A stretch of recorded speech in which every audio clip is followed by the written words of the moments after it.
Так, ассаламу алейкум. Добрый вечер, приветствую всех. С вами снова я, Орти Аслан, на канале Реалити. Сегодня 15 марта 2021 года, и мы поговорим об очень важном событии, которое произошло в 2017 году. Приветствую всех. Как я видел, еще раз напоминаю, каждый раз я буду об этом напоминать, на канал Реалити продолжается атака. Постоянно пишутся жалобы. Роскомнадзор запретил, как вы знаете, многие мои подписчики, на территории фашистской России наш канал запрещен за то, что мы говорим правду. А вот в загнивающей Европе, в частности в Германии, мы никому не мешаем. И у нас все тут отлично. Никаких законов мы не нарушали. Не нарушаем и не нарушали никогда. Ни тут, ни там. И все равно нас считают нежелательными и опасными. Перед началом стрима, опять же, когда я смотрел, люди подписываются на канал, и потом, чтобы уведомления, чтобы получать, да, именно к этому видео, к этому стриму, сегодняшнему экстренному выпуску, который сегодня я запускаю вот 18 часов по Берлину. По-моему, сейчас 19 часов по Москве выходит. И они потом сразу же и отписывались, вот эти уведомления, которые сбрасывались. Это делается для того, чтобы вот сейчас все не получили уведомления. Мы немножко сейчас подождем, пока все подсоберутся. Я сегодня вам расскажу про вторую часть публикации Елены Милашиной в «Новой газете». Также я расскажу вещи, которые я знаю по этому поводу, по поводу той массовой казни во временно оккупированной Чеченской республики Ичкерия. Ну и те моменты, с которыми я не согласен в публикации «Новой газеты».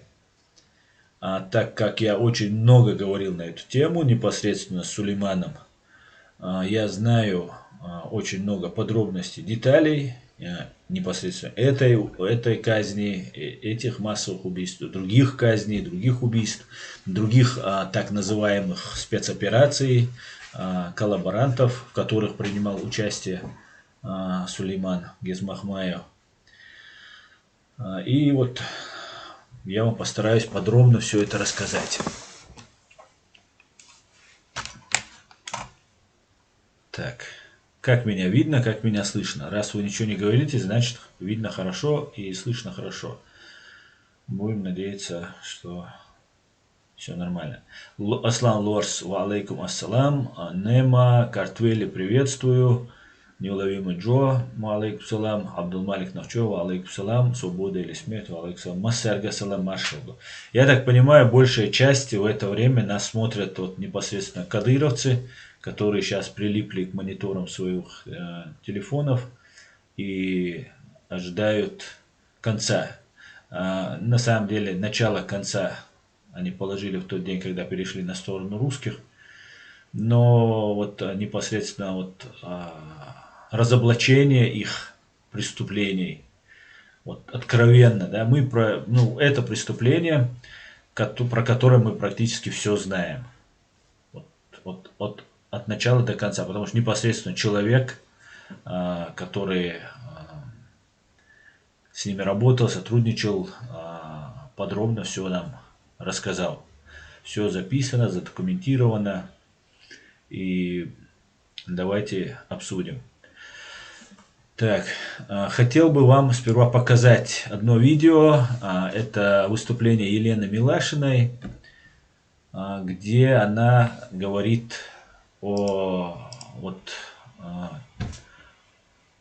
отвечает на вопросы телеканала «Дождь». Как известно, телеканал «Дождь» как бы оппозиционный, как бы там против Путина и так далее, хотя на самом деле это не так. Ну и тут вот на этом канале вот всеми фибрами ведущий пытается сделать так, что одни кадыровцы виноваты в этом. Я хочу ответственно заявить, я прекрасно знаю обстановку, которая происходит во временно оккупированной Чеченской Республике Ичкерия. Я знаю ситуацию в целом в России, какая вертикаль выстроена, как долго эту вертикаль Путин и его банда выстраивали. И знаю, что директор ФСБ Бортников, например, его можно снять в любой момент. Да? Путин просто подпишет указ. Путин является верховным главнокомандующим. Он может снять как министра обороны, так и директора ФСБ, ну, кого угодно и что угодно он может делать со своими этими подчиненными. Известно, что Бортников, ну, по инсайдерской или по слухам из самого верха, Бортников очень лоялен Путину, очень ему подчиняется, что некоторые ФСБшники, которые на местах, да, непосредственно владеют там, управляют ситуацией по всей России, они иногда недовольны и называют его там флюгером, который делает все, что ему скажут Путин. Давайте посмотрим видео. Скажите сразу перед началом, как со звуком, чтобы было понятно. Давайте послушаем Елену Милашину. Сейчас я буду смотреть, что вы скажете. Ситуация, я вижу вот следующее. Все пытаются сделать Кадырова крайним.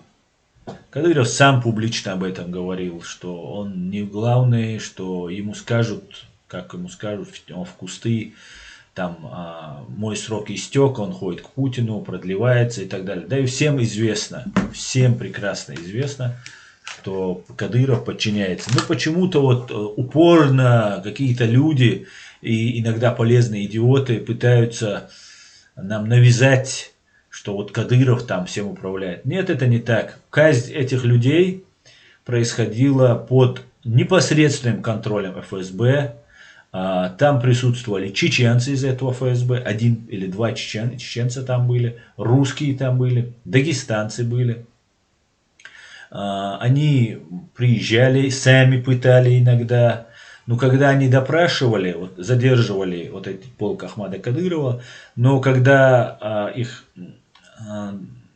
пытали, вот именно вот те, кто задерживали с полка имени Ахмада Кадырова, приезжали ФСБшники, уже испуганных, уже сломленных, морально, физически сломленных людей, и ФСБ допытывалась дальше. И угодить этим ФСБшникам кадыровцы еще больше пытали этих людей. Можно не сомневаться ни на секунду, что, зная, приезжая в этот полк, документируя, допрашивая задержанных, что ФСБ после их убийства, массовой казни этих людей, этих молодых ребят, по сути, никогда бы не посмели бы кадыровцы этих людей казнить, зная, что об этом знает ФСБ, что вот в таком количестве люди казнят. Конечно же, в курсе был Кадыров Рамзан, непосредственным человеком от Рамзана Кадырова, хотя там все принимали участие, люди Рамзана. Это Аслан Ирисханов, это Турпалали Ибрагимов, это Тамерлан Мусаев, это Абузаид Висмурадов по кличке Русский Патриот, который непосредственно приезжал в этот полк и координировал, курировал тоже от Рамзана Кадырова, докладывал Рамзану Кадырову. Ну и, конечно же, всем этим заведовал ФСБ. Но нам пытаются сейчас сказать, что вот кадыровцы, это какое-то самовольное такое решение кадыровцев было и так далее, и так далее. Нет, ничего подобного, этого не было. Ну, давайте послушаем и по ходу буду комментировать. Так. Давайте начнем. Бисмиллахир рахманир рахим аль. Это продолжение расследования об убийствах, которыми, по Скажите, данным как издания, звук? занимались чеченские силовики в 2017 году. Бывшего военного зовут Сулейман. Видите, чеченские силовики. Кто-нибудь говорит, ну, рязанские силовики. Это российские силовики, но пытаются сделать Владислав Маев. чеченскими. Сейчас он живет за границей. Это его первое интервью о внесудебных расправах, которые, с его слов, проходили и проходят в Чечне. Он рассказал, что в январе 2017 года принимал участие в задержании сотен жителей республики и охранял в подвале спортзала полка имени Кадырова в Грозном как минимум 56 задержанных, а также знал об убийстве 13 человек. Все началось после нападения на полицейских в декабре 2016 года. Тогда боевики были уничтожены. После этого по всей Чечне начались рейды. По данным «Новой газеты» было задержано больше 400 человек. На местном телевидении это называли антитеррористической операцией. Однако журналисты считают, что задержание никак не связано с этим нападением. В интервью бывший кадыровец подробно рассказывает о преступлениях и даже называет фамилии убийц и тех, кто пытал задержанных. Я точно знаю, что минимум 2 из этих задержанных мертвы. Одному отбили почки, он умер в Джалке, родовом селе Делимханово. Второго звали Умар, его допрашивал лично Висмурадов. В ходе допроса он оскорбил задержанного, обратился к нему уничижительно, как к женщине. Умар ответил: «Ты кто такой, чтобы так со мной разговаривать и поворачиваться ко мне спиной?» Висмурадов схватил кувалду и с размаху ударил задержанного по руке, раздробил кисть. Умара забили до смерти и похоронили тайно недалеко от полка. Я знаю место. Чтобы нашим зрителям было понятней, Абузайд Висмурадов – это вице-премьер Чеченской Республики. Он известен на Кавказе по кличке Патриот. В интервью рассказано еще много подробностей зверств чеченских силовиков. С нами на связи Елена Милашина, автор этого интервью и всего большого расследования о событиях 2016-2017 годов. Здравствуйте. Здравствуйте. Скажите, как вам удалось связаться и уговорить быть откровенным вот этого бывшего кадыровца? Бывшего кадыровца. Я в твоей статье очень подробно описываю, собственно, ситуацию нашего знакомства с Сулейманом Гезмахмаевым. Вот.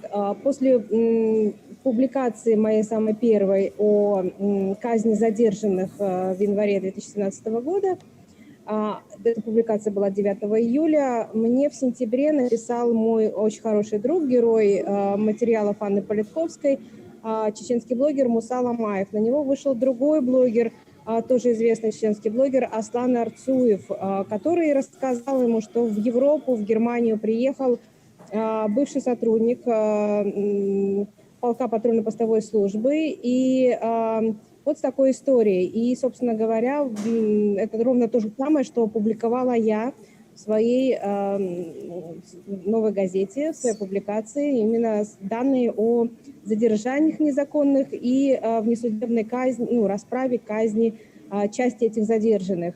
Вот. Муса переслал мне это письмо. В письме содержались этого человека, который очень подробно описал. В общем, это описание и само письмо практически слово в слово повторялось в его показаниях миграционным службам Германии. А показания эти вообще были даны 2 июня 2017 года, то есть за месяц до моей публикации, и вообще первого упоминания в публичном пространстве о том, что были задержания в январе, и часть задержанных была убита. Вот.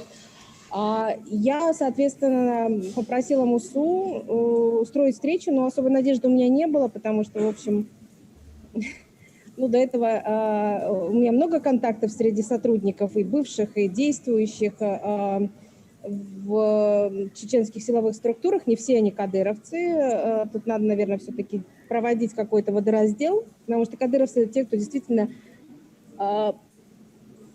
разделяет идеологию сегодняшнего чеченского режима, но их меньшинство, на самом деле, большая часть людей идет в силовые структуры, потому что в Чечне другой работы для мужчин нет.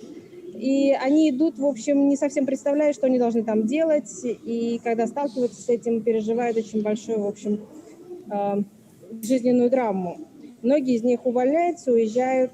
И у меня много таких знакомств. И обычно они не шли на прямой контакт или шли, но с какими-то оговорками.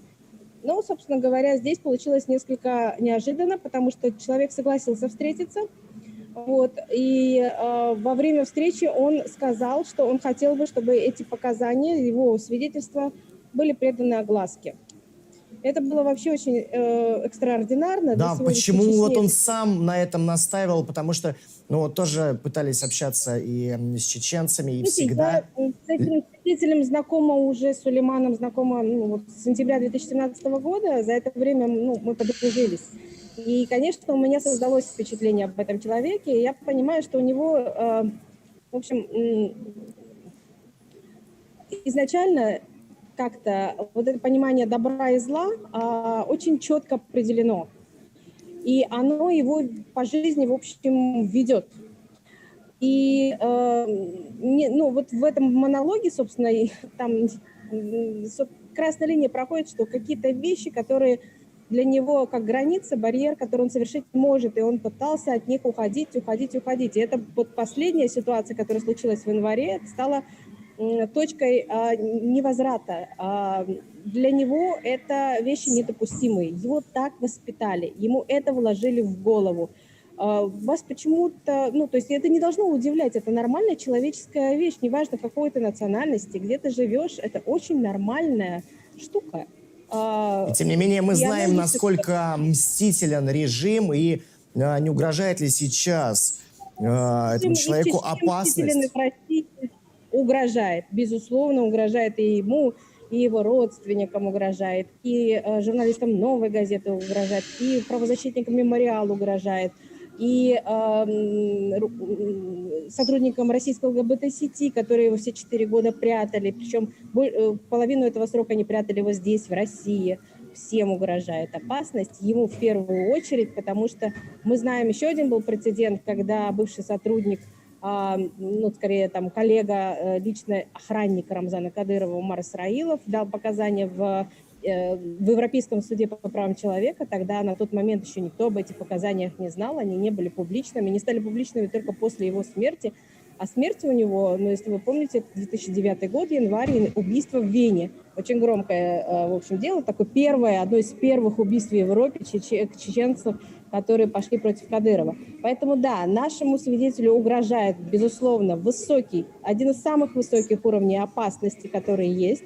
Другое дело, что мы постарались его спрятать так и там. Я, честно, даже не знаю, где он спрятан, потому что я знаю, что там сейчас совсем не такая погода, как у нас. Но я не знаю, где он спрятан, и мне это не говорят. Этим занимается определенное подразделение нашего такого конгломерата сил. Я не знаю, кто, что, где и как. И он мне тоже это не говорит. И связь осуществляется тоже очень интересным, я не буду сейчас раскрывать все подробности, способом. Поэтому, в принципе, я даже не знаю, как можно на него выйти, потому что это человек, который все 4 года, почему мы не прокололись и почему он, прожив достаточно долгое время в России скрытно, удалось все-таки вообще ни малейшего не дать повода, хотя были намеки в моих публикациях, была информация уже, которую он нам рассказывал в моих публикациях. Тем не менее, его не вычислили, не вышли, не похитили, не привезли в Чечню, потому что этот человек очень-очень серьезно относится ко всем протоколам безопасности. Это на моей памяти единственный такой чеченский беженец или там заявитель, или в данном случае это свидетель, хотя и заявитель тоже, который очень серьезно все это воспринимает и очень четко этим следует. Он 4 года не выходит на связь ни с кем из своих родственников, не держит связи со своими бывшими сослуживцами, действующих уже, в общем, там, не знаю, кто еще остался. И нам с ним легко в этом плане, но опасность все равно есть, она высокая. И я вам могу сказать, что это, в общем, не все, что у нас есть по этой ситуации, мы эту ситуацию добьем. Мы добьем ее до такой степени, что Следственный комитет России будет обязан возбудить и расследовать. Елена, смотрите, я так понимаю, вы ранее уже обращались в СК, когда были первые публикации, когда только стало известно о массовом исчезновении и, ну, по сути, Нет, убийствах у него людей было уже в известная Чеченской оказия, мы Республике. передали Да, список убитых, и Следственный комитет подтвердил, что все эти люди, в общем, их нет. А другое дело, что тогда мы очень немного знали на самом деле, и, в общем, почему мы передавали этот список в Следственный комитет, чтобы Следственный комитет провел расследование. Государство, во-первых, это все-таки задача государства, а не журналистов и правозащитников проводить такие расследования, потому что, еще раз говорю, это самое страшное преступление, которое произошло в России в поствоенной Чечне. Другого такого преступления просто не помню. Чтобы государственные агенты задержали такое количество незаконно людей и убили такое количество, казнили такое количество людей. Мы не в Сирии, мы все-таки в России. Чечня пока еще не отдельное государство, чтобы такие вещи безнаказанно делать. Вот, но почему, поэтому... если Следственный комитет тогда закрывал на эту ситуацию глаза, почему он сейчас будет действовать иначе? Потому что у нас появилось огромное количество доказательств. И если раньше у нас был просто список из убитых, и мы не знали, в общем, кто они, что они, где они, как они, то теперь мы знаем все. Мы знаем все. И мы доказываем практически очень многие вещи. И эти доказательства уже, ну, конечно, можно игнорировать. Наше государство может все. И у меня нет тут особых надежд. Но ни одно преступление не было расследовано все-таки так четко, как это сделали мы с этим преступлением. У нас в дальнейшем будут опубликованы свидетельства самих жертв, самих задержанных. И их немало. Вот. У нас будут документальные подтверждения того, что эти люди содержались в полку. И это уже не свидетельские показания даже, это действительно документы типа биллингов. Вот. И много чего другого. То есть мы за эти 4 года, это свидетельство Сулеймана, оно одно из доказательств, очень серьезное доказательство, но одно из. И мы надеемся, что под давлением всех этих доказательств государство все-таки заведет уголовное дело по факту убийства минимум 27 человек в Чечне. Вот. И расследовать это преступление очень легко.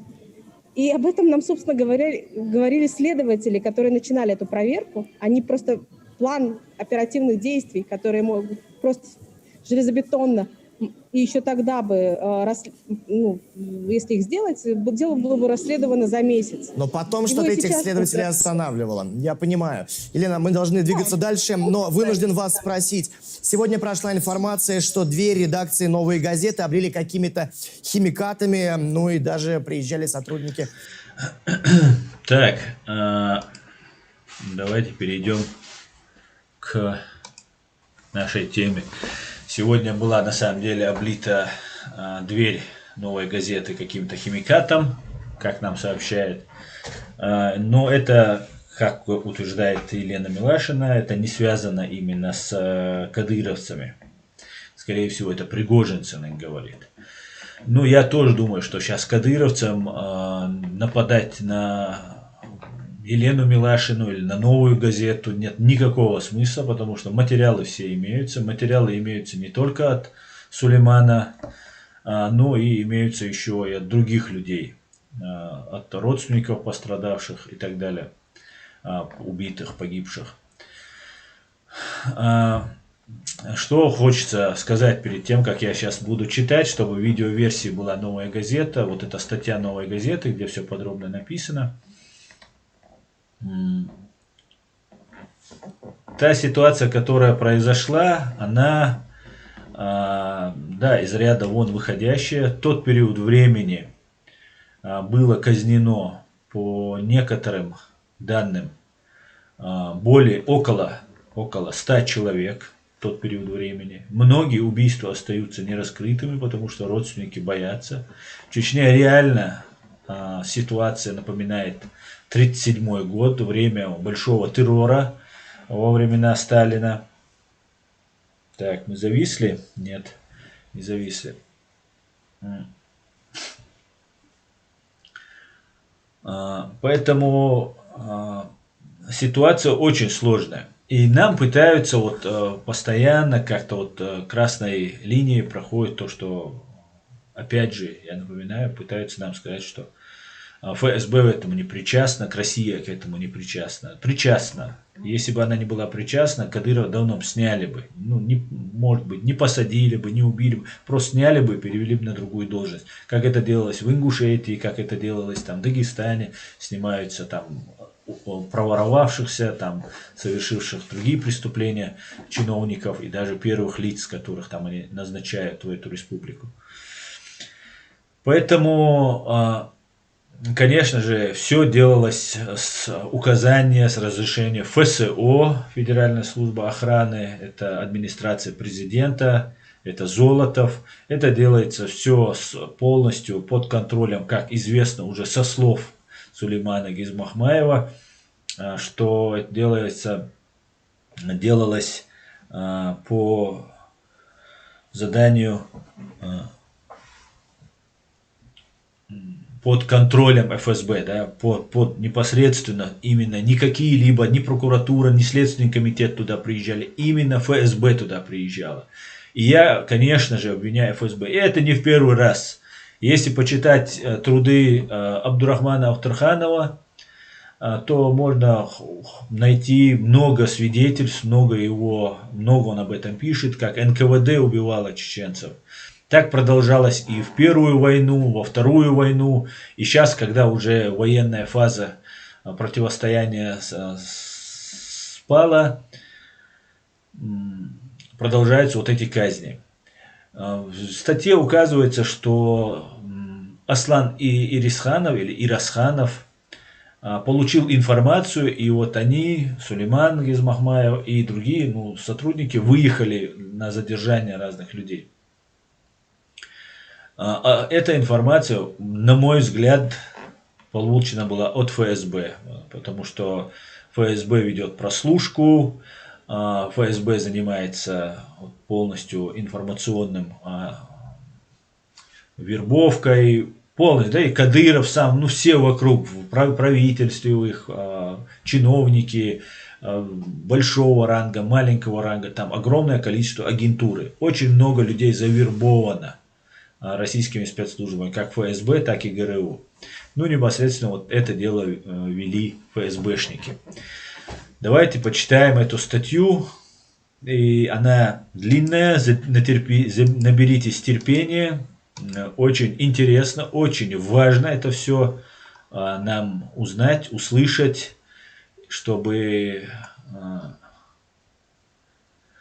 это осталось в памяти народа. Это конец, конечно же, начало конца Кадырова. Кадырова, конечно, Путин сейчас сдавать не будет. Наверное, каких-то пешек они сдадут. Но непосредственно сейчас, в трудное для Путина время, Путин Кадырова, скорее всего, не сдаст. Не знаю, конечно, сдаст или нет, но, скорее всего, не сдаст. Потому что кадыровцы Путину нужны в первую очередь для того, чтобы запугивать свое окружение. Вот этот генералитет, который очень недоволен иногда Путиным, хотя вот та ситуация, которая сейчас нагнетается, нам рассказывают, что Путин сейчас болен, что он сейчас уйдет, что сейчас там все сейчас изменится. На мой взгляд, это абсолютно не так. Это все операция прикрытия. Вот этот Соловей там сказки рассказывает, Кавказ-центр там это перепечатывает.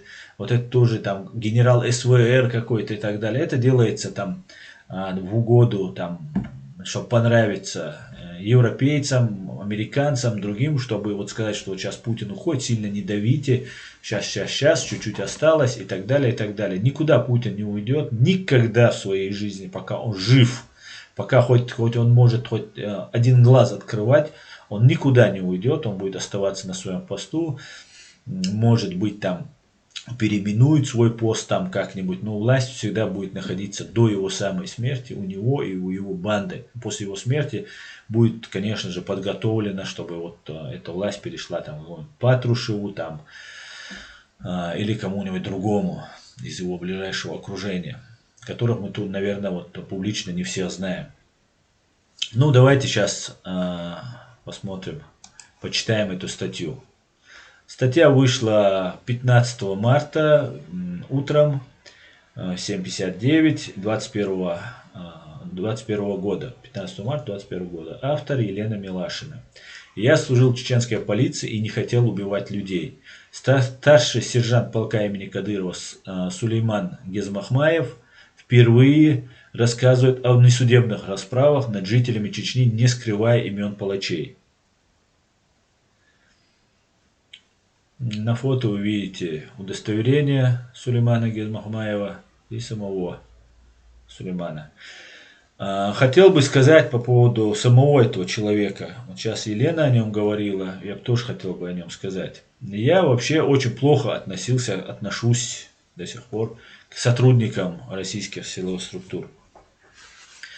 Когда мы познакомились 4 года назад с Сулейманом, мы много общались. В этот вечер мы составляли там разные документы, сидели, общались. И после этого, как бы, долгое время мне приходилось с ним общаться. Этот человек у меня произвел очень положительное мнение у меня о нем сложилось. Я понял, что этот человек абсолютно не такой, как я представляю всех этих кадыровцев, именно непосредственно вот этих силовиков, которые там спецназы, там разные мецназы и так далее. В Чечне можно пойти на работу только в полицию, на стройку, и как Сулейман говорит, там таксистом работать. Молодому человеку хочется там дом построить, там кормить семью, там машину хорошую и так далее, и так далее. И, конечно же, хочется чувствовать себя в безопасности. Потому что в Чечне никто не чувствует себя в безопасности, даже если у вас есть родственники среди этих в этих силовых структурах. Например, одного из казненного, 2 брата, один уже в отставке, другой действующий, сотрудники там, российских силовых структур.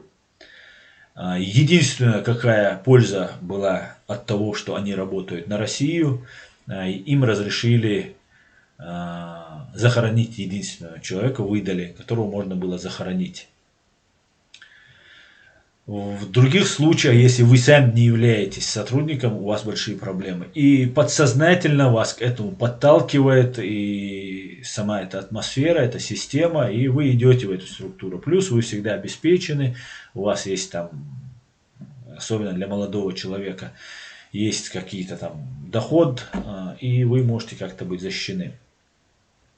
И Сулейман непосредственно, у которого и отец воевал в Первую русско-чеченскую войну, и дядя погиб во Вторую русско-чеченскую войну.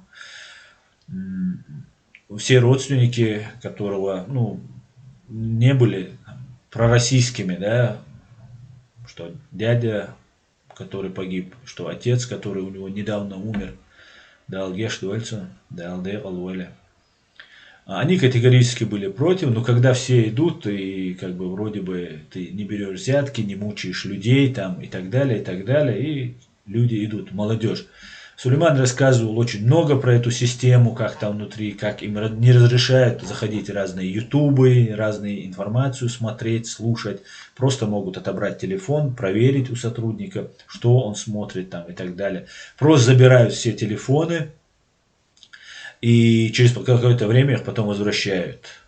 Типа что-то установлено в этот телефон. Может быть, на самом деле установлено, может быть, просто так пугают.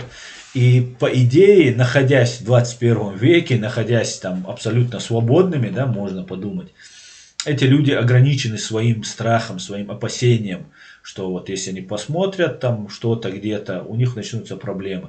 А нас представляют террористами, фашистами, исламистами, каратистами.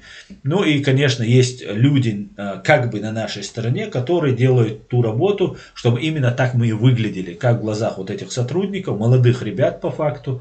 Сулейман, по-моему, 89-го года рождения, там есть еще моложе ребята, которых я всех призываю, всех до единого, аздигар дошик, аса массерга от койкшик, кайкам бошик. Дадолцу юкир. Шейни преступления, жгиня хинти. Сулейман полностью безопасный ушел. пол абсолютно в безопасности находит, пол цун цахирам был штахум дать, а мы из шуна эту бушун шаш, цу нах бой что юк ихилля, цан эу шаш нисделля, дальше шей массана байл маби. Инс Кадыровина, Ибрагимовина, Ирисхановина, Кичана, гойшун иш нагал бойла. Истқа дүсірдәт шун, яцана дүсірдәт, яцер бергал шнаган дүсірдәт. Дүсір мадәтсіз, ха маха и дүсірдәт. Вайна ха и цана ха и масарна хуштой, иштум дүшдәт. Ишуга бос, хадо лаи, хадюл. Хуз хасия доғш, ва дир душун, қи дир душун, шайн хушал, шай информации, дақайқия. Да уничтожить и преступный синдикат, да яхкит его нохчучур, нормально почакал, да ритуай. Цу Сулейманах сада туешалду сайн воузаря. Цени, дуак цени, галавал, цуюке. Бо алаца террорист, бу нахбойш, бу бехбоч, нахбойш, бу ал цуюке ваган. Цуюке вача, и ал террорист, бу исламист, бу бошпеш. Ишта башия, цугуманс байл цахиларитер, он не следил, не интересовался.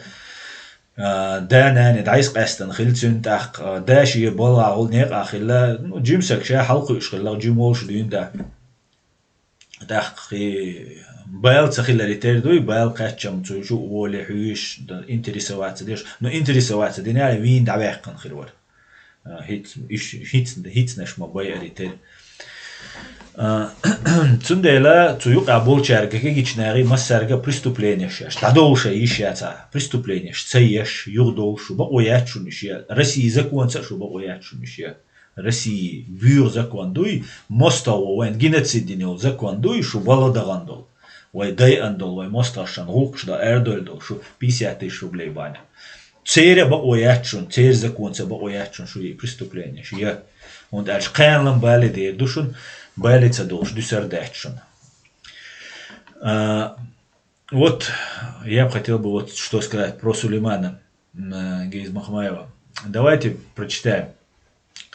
Так, 15 февраля мы опубликовали, пишет «Новая газета», первую часть нашего многолетнего расследования о казни 27 жителей Чечни. Еще раз напомню, что в этот период времени было казнено около 100 человек в Чеченской Республике. И эти казни таких массовых не было, ну, время от времени совершались под разным видом. И были имитации, что вот там пытаются взорвать, там пытались напасть, там и так далее, и так далее. Этим занимался замминистра МВД Апти Алаудинов, ну и другие, и министры, и все остальные силовики этим занимались.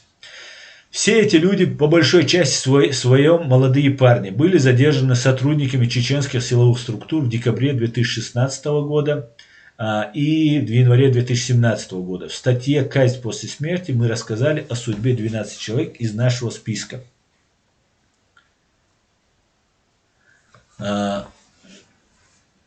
Задержаны в конце декабря 2016 года в помещениях, помещенных в незаконную тюрьму на базе СОБРа Терек.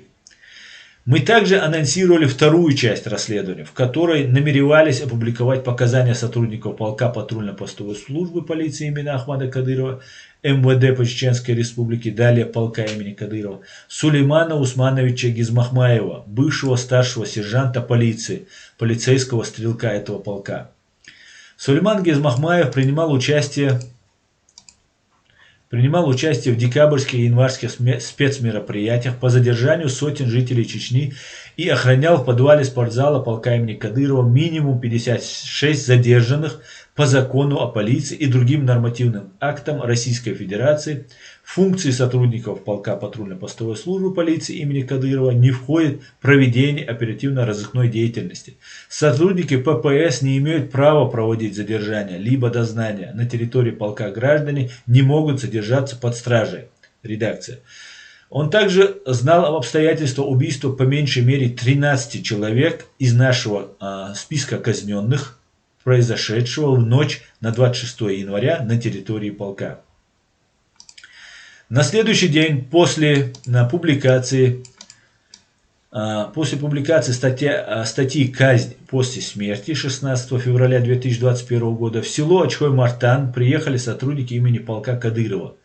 Они пришли к родственникам нашего свидетеля. Сотрудники сказали, что прислал командир полка Замит Челаев. Сначала мирно, затем угрозами. Полицейские пытались узнать, где находятся Сулейман Гизмахмаев и его брат. Единственный близкий родственник мужского пола, который остался у Сулеймана после смерти отца.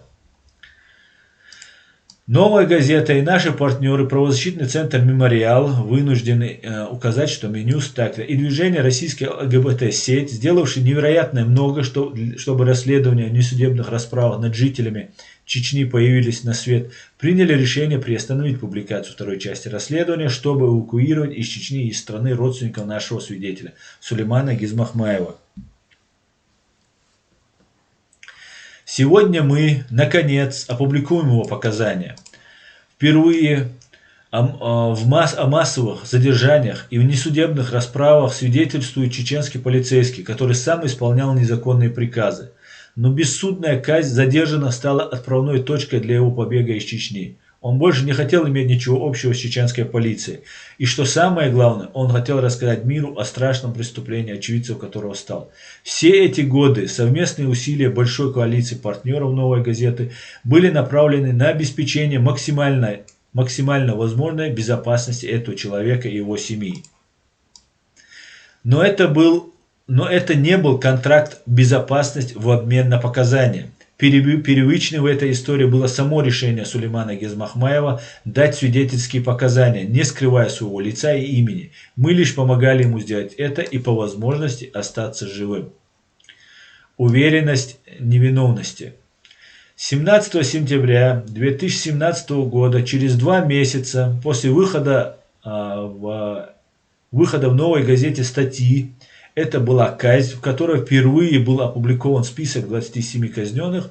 В январе 2017 года мой давний друг Муса Ламаев, герой материалов Анны Политковской и заявитель общественного объединения «Комитет против пыток», переслал мне письмо чеченца, бежавшего из России в мае 2017 года и обратившегося за убежищем в Германии. Я приведу это письмо с небольшими купюрами, потому что в нем есть данные, которые на момент сентября 2017 года не были опубликованы и поэтому не могли быть известны никому, кроме очевидцев описываемых событий. Орфография и пунктуация оригинала письма полностью сохранены. Фрагмент из письма чеченца, бежавшего из России в 2017 году. Ориентировочно 12 января 2017 года нас подняли по тревоге. На построение перед нами была поставлена задача по проведению оперативных действий по задержанию и доставке на базу ППС подозреваемых в подготовке нападения на 42-ю гвардейскую мотострелковую дивизию Министерства обороны РФ, расположенную на окраине города Шали, напротив психиатрической больницы. Ирисханов, имеется в виду Аслан Ирасханов, на момент командир полка имени Кадырова, на тот момент, получил адреса. Вот мне кажется, адреса и данные подозреваемых Ирисханов или Ирасханов получил от ФСБ. Получил адреса подозреваемых. По данным адресам нами были проведены задержания. В общем, были задержаны и доставлены 56 человек из города Шали и Шалинского района, а также из Курчеловского и Грозненского района. Почему мне кажется, что получили от ФСБ именно эти данные? Потому что именно ФСБ приезжала, и все это время до самой казни они допрашивали и полностью контролировали вот процесс пыток, убийств, что и сами тоже они пытали этих людей. Пытали очень страшными способами. Сейчас ниже все это вы увидите. Далее идет список задержанных с указанием сел, в которых они живут. Данный список никогда до этого момента, то есть до сентября 2017 года, не публиковался. Некоторые фамилии из этого списка были незнакомы и журналистам «Новой газеты». Все задержания проходили в течение 3 дней. С первых дней начался допрос задержанных. Допрос проводили как сотрудники нашего полка по имени Заур Ильяс, так и прибывшие в расположение нашего полка сотрудники ФСБ по Чеченской Республике, чеченской и русской национальности, 5 или 6 человек. Задержанные Задержанные все были подвергнуты пытками электричеством, избиению дубинками, резиновыми шлангами, а также истязания при помощи 100-литровой пластмассовой бочки синего цвета, наполненной водой, в которой вниз головой опускается задержанный, подвешенный за ноги к крючку, закрепленному на потолке. Пытки током проводятся при помощи специального устройства размером 25-30 см коричневого цвета. Энергия вырабатывается механическим способом, вращая ручку, также используются бытовые розетки. Экзекуция продолжается несколько часов, затем дают отдохнуть. Если задержанный не признается, то через час или два пытки начинаются повторно. Так продолжается до тех пор, пока лицо не признается или погибнет. Рацион питания задержанных состоит из 2 печений, стакан чая по утрам и все. Приблизительно в конце января 2017 года, около 22-23 часов вечера, в здание спортзала, где содержались задержанные, пришли оперативники, в том числе ранее мной названные Заур и Ильяс, и другие, имен и фамилий которых я не знаю. Они принесли с собой бланки для оформления подписки о невыезде. Подписку о невыезде, кстати сказать, тоже принесли именно ФСБшники. И этот Заур и Ильяс, по всей видимости, являются теми сотрудниками ФСБ, которые курировали этот полк имени Ахмада Кадырова, которые предоставили информацию, курировали и подписку о невыезде. После того, как эти ребята подписали подписку о невыезде, они были казнены. Это говорит о том, что когда эту подписку о невыезде несли из ФСБ, то ФСБ уже приняло решение об их казни. По-другому это никак нельзя интерпретировать. Не говоря о том, что на территории временно оккупированной Чеченской Республики Ичкерия Кадыров не может убивать массово вот так людей. Да, может кого-нибудь застрелит, ему надо будет долго объясняться, но вот так убивать людей, которых ФСБ контролирует, курирует, ведет, не может. Ну и то, что вот подписку о невыезде, бланки принесли они. Это значит, все исходит от ФСБ. Прошу Елену Милашину и Новую газету учесть этот момент и делать акцент, расставлять правильные акценты в этом деле. Хочу отметить, что оперативники, которые забирали так называемых амиров, командиров боевиков от редакции, те же лица, которые проводили допросы и экзекуции. На самом деле, вот я буду иногда комментировать то, что написала Елена Милашина. Амир – это не командир боевиков, это командир, это руководитель, это лидер. А командир боевиков – это, опять же, в русской пропаганде нас так называют.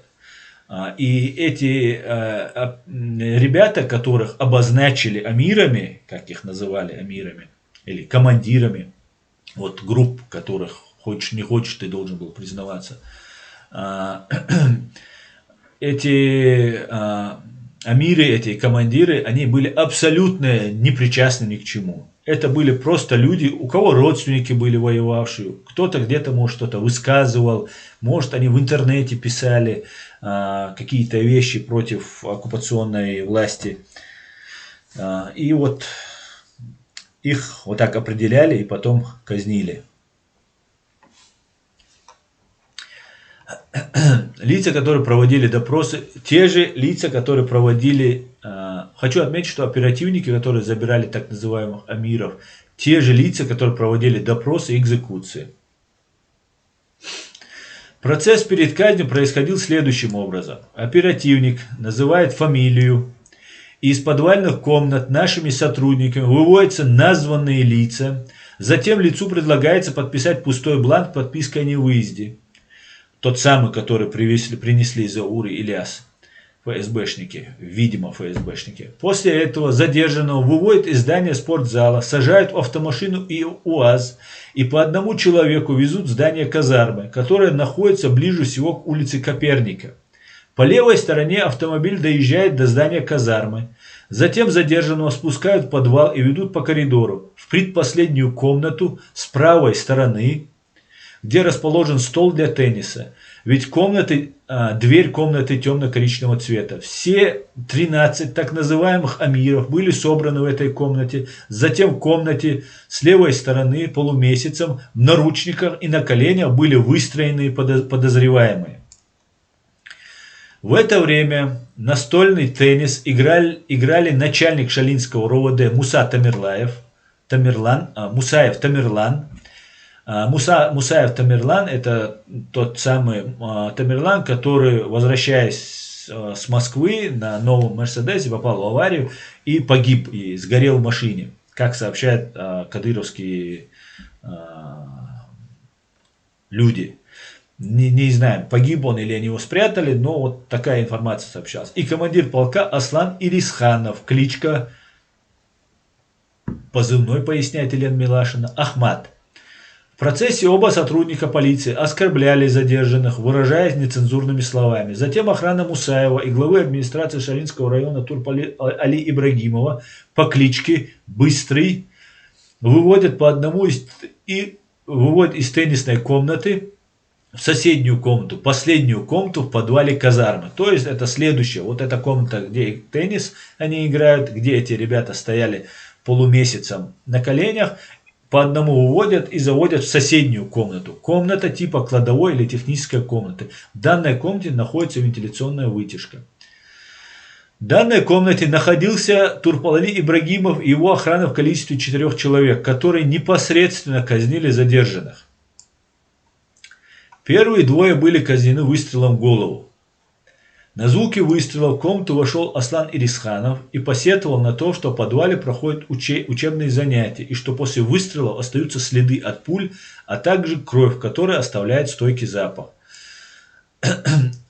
Аслан Ирисханов предложил для сокрытия преступления умерщвлять людей путем асфиксации.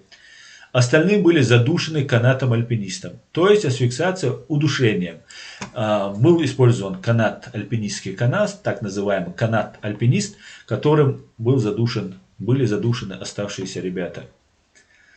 Преступление происходило следующим способом. Лицо кладется на живот, несколько человек держат за ноги и спину, на шею накидывается канат, который 2 руками тянется вверх. Ногу палач ставит жертве на шею или на затылок. Все 13 человек были казнены в данной комнате. Хочу также отметить, что Абузайд Висмурадов, командир СОБРа Терек и президент спортивного клуба Ахмат по кличке Патриот, является другом Аслана Ирисханова. Он изредка приезжал в наш полк. В тот период времени, около 3 недель, с января 2017 года, Висмурадов приезжал почти каждый день. Считаю, что казнь задержанных без прямого приказа сверху Ирисханову не посмел бы казнить. Задержанных без прямого приказа сверху Ирисханов не посмел бы, так же, как Висмурадов был в курсе всего, что происходит. Было ясно, что Висмурадов курирует всю деятельность от задержания до казни. Также Висмурадов не мог отдать приказ для убийства без санкций главы Чеченской Республики Рамзана Кадырова. Также здесь выделено именно Рамзана Кадырова, но также я хочу сказать, что без санкций ФСБ не могли ни Рамзан, ни Ирисханов казнить этих людей, или Ирасханов. Нам ранее приходилось слышать, что были бессудно казнены задержанные, но всегда утверждалось, что это террористы, и это было на уровне слуха. После данного преступления у меня сложилась уверенность в невиновности данных лиц. Я однозначно был уверен, что эти люди не являются террористами, так как много общался с некоторыми из них, когда охранял их в подвале спортзала. Они говорят тебе, что ты должен кого-то пытать. Без особой надежды на результат я попросил Мусу Ломаева узнать, готов ли автор письма встретиться со мной. Я попросила, пишет Елена Милашина, готов ли автор письма встретиться со мной очно, вместе с известным чеченским блогером Асланом Арцуевым, который был лично и хорошо знаком с автором письма. Муса смог уговорить его на встречу. Оба, Ломаев и Арцуев, хорошо знали Политковскую и знали, что газете, в которой работала Аня, можно доверять. Тут я уже от себя, раз меня тут упоминают, добавлю, что я не доверяю Новой газете. Я доверял Анне Политковской, бесспорно, конечно же. Также я доверяю Елене Милашиной. Новой газете, Муратову или Измайлову и другим я не доверяю. Не то, что не доверяю, я их считаю пособниками того, что у нас творилось. Не просто не доверяю, Я их пособниками считаю в какой-то степени. В конце 2017 года, в конце сентября 2017 года я вылетела в Гамбург. На встречу назначили у входа в гостиницу через дорогу от центрального вокзала. Елена прилетала сюда, в Гамбург. Как я понял, мой информатор должен был приехать на поезде из пригорода, из лагеря для беженцев. Точно в оговоренное время ко мне подошел высокий, подтянутый, светлоглазый молодой человек. И я протянула ему руку. Он пожал ее и смущенно сказал: «Я Сулейман Гезмахмаев». Мы нашли неподалеку ближневосточную забегаловку, купили по шаурме. Она у нас тут называется дёнер. Так началось наше знакомство. В конце апреля 2017 года Гезмахмаевы, Сулейман, жена, двое детей, один из которых грудной младенец, выехали из Чечни на поезде Грозный-Москва, а затем на поезде Москва-Брест пересекли российско-белорусскую границу. К тому времени Сулеймана Гезмахмаева уже искали в Чечне, о чем ему сообщили сослуживцы. Они сказали, что в Белоруссию за ними отправились несколько сотрудников полка имени Кадырова, чтобы задержать и доставить обратно в Чечню. Фактически чудом семье Гезмахмаевых удалось тогда перейти белорусско-польскую границу. Польские пограничники забрали у них российские загранпаспорта и поместили в лагерь беженцев. Но в Польше Гезмахмаевы не остались. Уже несколько лет польские власти фактически отказывают жителям Чечни в гуманитарном убежище, а находятся там в ожидании депортации в Россию. Находиться там депортации в Россию опасно. В Польше большая чеченская диаспора, часть которой активно сотрудничает с режимом Рамзана Кадырова. В начале мая Гезмахмаевы прибыли на территорию Германии 2017 года. Они сдались местным миграционным властям и запросили статус беженцев. 2 июня 2017 года Сулейман Гезмахмаев был проинтервьюирован офицером немецкой миграционной службы о причинах, вынудивших его бежать из Чечни и России и просить гуманитарное убежище. Гезмахмаев очень подробно рассказал о январских массовых задержаниях жителей Чечни и убийстве как минимум 13 задержанных. Не назвал он лишь имена палачей, потому что опасался, что если ему откажут в статусе беженца и депортируют на родину, его интервью передадут сотрудникам российских спецслужб. Вот цитата из этого интервью. Оригинал на официальном бланке на немецком языке мы получили от самого Гезмахмаева.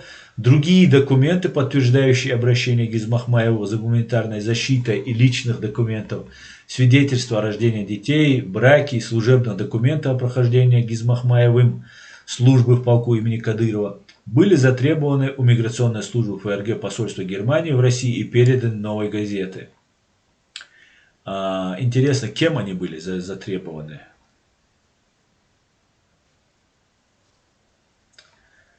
Официально так. Бланк на немецком получил от самого Гезмахмаева. Другие документы кем были затребованы и переданы «Новой газете»? Так, цитата из интервью офицеру немецкой миграционной службы. Вопрос: что послужило причиной вашего желания уволиться? Ответ: эти 13 человек, их пытали и убили. Когда я узнал о пытках и убийствах, я больше не хотел там работать. Они говорят тебе, что ты должен кого-то пытать. Они смотрят, держишь ли ты его голову под водой, пытаешь ли током. Если ты не выполняешь указания, они устраняют тебя или в лучшем случае выдумают, в чем бы тебя обвинить, например, в пособничестве боевикам. Вы думали о том, чтобы пойти в полицию, если это все противозаконно? Ответ: они же это все контролируют. Никто бы не пошел против. У них такая высокая позиция, что это было бы слишком опасно. Вопрос: почему вы вместо Европы просто не уехали из Чечни в Россию? Чего вы опасались? Что могло бы там с вами произойти?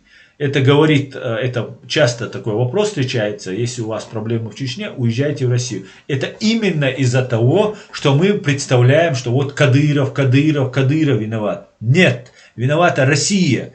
И из-за этой пропаганды, которая ведется очень усиленно против нас, что вот Кадыров, что в Чечне плохо, а в другой России можно жить. Если вы попали в эти жернова и вас преследуют, конечно же, в России вам тоже не спастись, потому что это и есть российская полиция.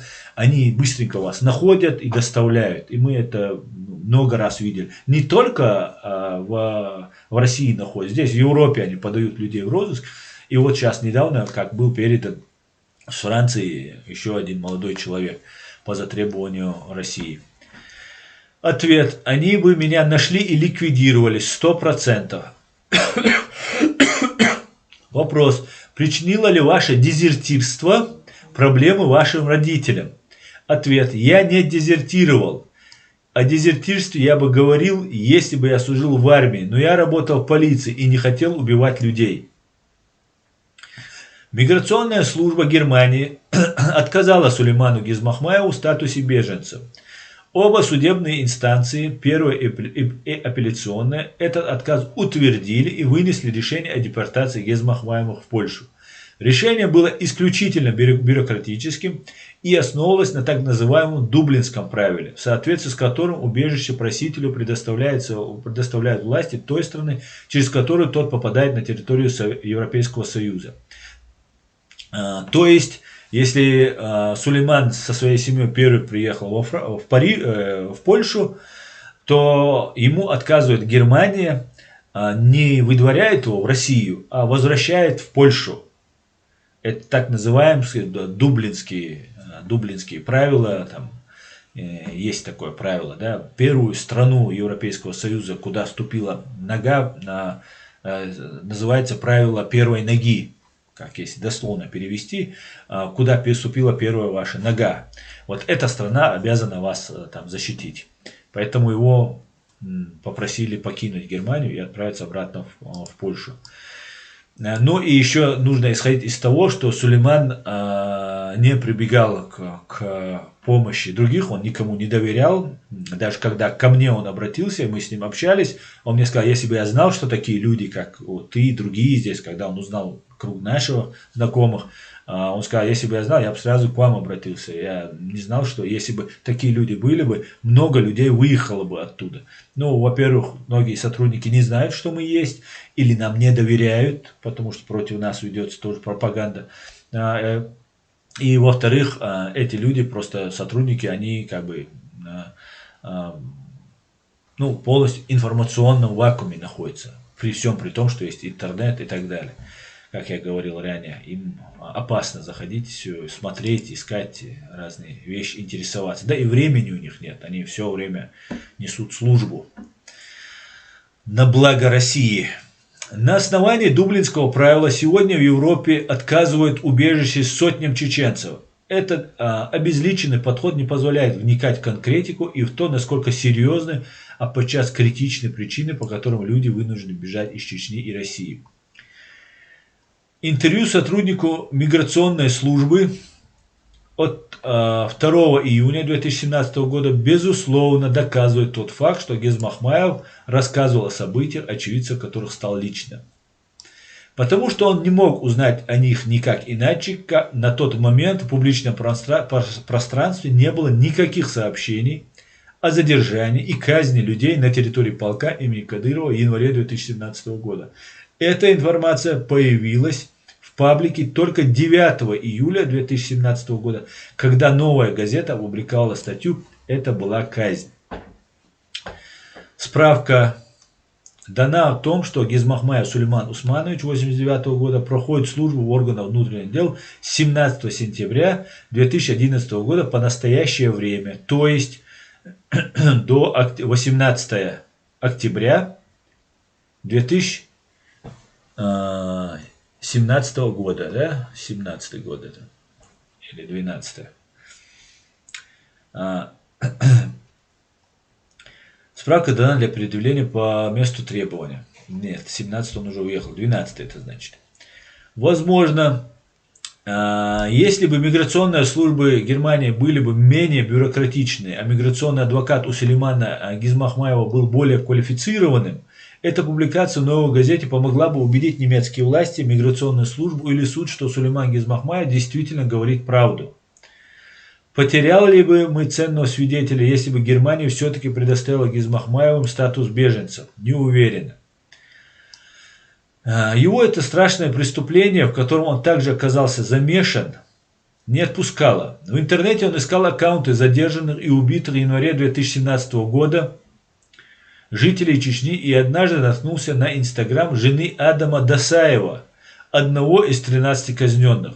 В инстаграме женщины были размещены ее фотографии с детьми, а под ней отчаянная мольба сообщить хоть что-нибудь о судьбе мужа. Сулейман Гизмахмаев не сдержался и написал женщине, что ты скоро узнаешь, что случилось с твоим мужем. После этого он, правда, удалил аккаунт, с которым написал этой женщине, но вряд ли бы он смог долго выжить с этим знанием, не позволив ему выйти наружу. Именно поэтому, я полагаю, Сулейман так необычно легко пошел на контакт и доверился «Новой газете» и правозащитникам. Доверился, даже несмотря на то, что мы поставили его перед фактом, чтобы найти новую страну убежища, ему нужно вернуться в Россию. В основе системы международной защиты лежит один, казалось бы, вполне логичный принцип. Чтобы ее получить, надо находиться в стране и в условиях, угрожающих жизни или здоровью. Чаще всего это война, либо политический режим, который злостно нарушает права человека. Сулейман Гизмахмаев, когда мы с ним познакомились, находился в Германии. И хотя Германия отказала ему в защите по формальным основаниям, он мог довольно долго ожидать депортации в Польшу, либо перейти на нелегальное пребывание в другой стране Европейского Союза. Мог ли он при этом открыто выступать свидетелем по делу о массовых задержаниях и казнях в Чечне? Нет. Это было слишком опасно, потому что никакой защиты у Гизмахмаева не было, а угроза депортации в России была высокой. Поэтому нам нужно было найти новую страну, которая не только бы приняла, но и применила бы к этому свидетелю меры государственной защиты, минимальные из которых индивидуальное жилье, смена фамилий и имен, охрана. Но именно тут мы и столкнулись с тем самым центральным принципом международной защиты, который применительно к нашей ситуации выглядел совершенно абсурдно. Ни одна страна в мире не бралась даже рассматривать вопрос о предоставлении защиты семье Гизмахмаева, потому что формально они находились в безопасной Германии. И чтобы сдвинуть процесс поиска страны убежища с мертвой точки, Сулейману надо было добровольно вернуться в опасную для него Россию. В декабре 2017 года я снова вылетела в одну из стран Европейского Союза. У меня была совершенно не журналистская задача. Мне надо было переправить семейство Гизмахмаев через 2 европейские границы, по возможности минуя хоть и редкие, но имеющиеся в наличии пограничные патрули. Доставить Гизмахмаева в Польшу, получить у миграционных властей их паспорта, чтобы при этом Гизмахмаевы не попали в польскую тюрьму за нарушение миграционного режима. Вылететь с ним в Россию, пройти наш паспортный контроль, передать свидетеля и его семью сотрудниками российского ЛГБТ-сети. Именно эта организация на сегодняшний день является самым эффективным оператором убежища для россиян, которой грозит опасность либо со стороны агентов государства, например, чеченская полиция, либо со стороны родственников. Миссия по возвращению важного свидетеля в опасную страну прошла успешно, если не считать скандала, который я устроила в польском миграционном ведомстве. Нам, как мы опасались, отказались выдать российские заграничные паспорта Гизмахмаевых. Я их самих, включая беременную жену, 3-м ребенка, жену Сулеймана и 2 его крошечных дочек, задержали, чтобы поместить в польскую тюрьму. Надо сказать, что после нескольких часов в камере Гизмахмаевы были в гораздо лучшем психологическом состоянии, чем я. Я даже не сомневался, что ты нас вытащишь, беспечно сказал Сулейман. Я лишь махнула рукой и пошутила, что чеченским беженцам в Европу попасть сложно, но еще сложнее вернуться из Европы обратно. Спорный вопрос, отсюда вернуться очень легко, в данном случае Сулейману было трудно. Знакомый немецкий дипломат, который был в курсе всей этой истории и помог с истребованием оставшихся в Германии личных документов Гизмахмаева, долго смеялся на этой шутке, с тех пор называл меня не иначе, как Best Human Trafficker Ever, лучший специалист в области трафикинга людей. Честно говоря, я уже не помню, каким чудом мне удалось повернуть этот процесс вспять. Помню, что подняла тогда на уши все правозащитные сообщества Польши и Евросоюза. Когда Сулейман и его семья вышли на ворота миграционного ведомства, за ворота, с паспортами в руках, я сидела на скамейке совершенно без сил и доедала последний стаканчик с детским питанием из продуктовой передачи. Ее у меня не приняли, но это дало мне повод обвинять польские миграционные власти в бесчеловечном отношении к детям. Начало. В России Гизмахмаевы прожили 1,5 года. И все это время я лично чувствовал себя тюремщиком, а жизнь, на которую мы обрекли Гизмахмаевых, называла добровольным домашним арестом. Это и правда было заключение в 4 стенах с 2 маленькими детьми, которых не сводишь даже на детскую площадку. Опасно. Это непроходящий страх, что тебя и семью в любой момент найдут и похитят твои же бывшие коллеги из полка имени Кадырова. Это полная невозможность любой связи и свидания с родственниками, которые скоро уже 4 года как не получают от Сулеймана никаких вестей, потому что так для них безопаснее. Это жизнь без права пользоваться смартфоном и интернетом. Обязательное, хоть и жесткое условие для обеспечения максимально возможной в российских условиях безопасности. Это жизнь с минимальным количеством средств существования, когда денег не хватает даже на сигареты или туши для ресниц для жены, потому что расходы на сигареты и косметику не включают бюджеты шелтеров. Это похороны дочки, родившейся мертвой на питерском кладбище, когда ты сам отец и единственный среди провожающих мусульманин, проводишь обряд прощания.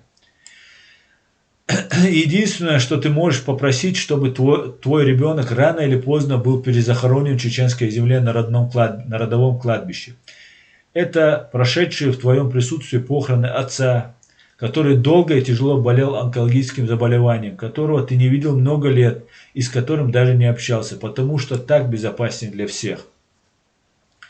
Я отдаю должное нашему арестанту, как бы ни было тяжело, Сулейман Гизмахманов ни разу не психанул и ни в чем нас не подвел. И что самое удивительное, он продолжал настаивать на том, чтобы его свидетельство под его именем было все-таки опубликовано.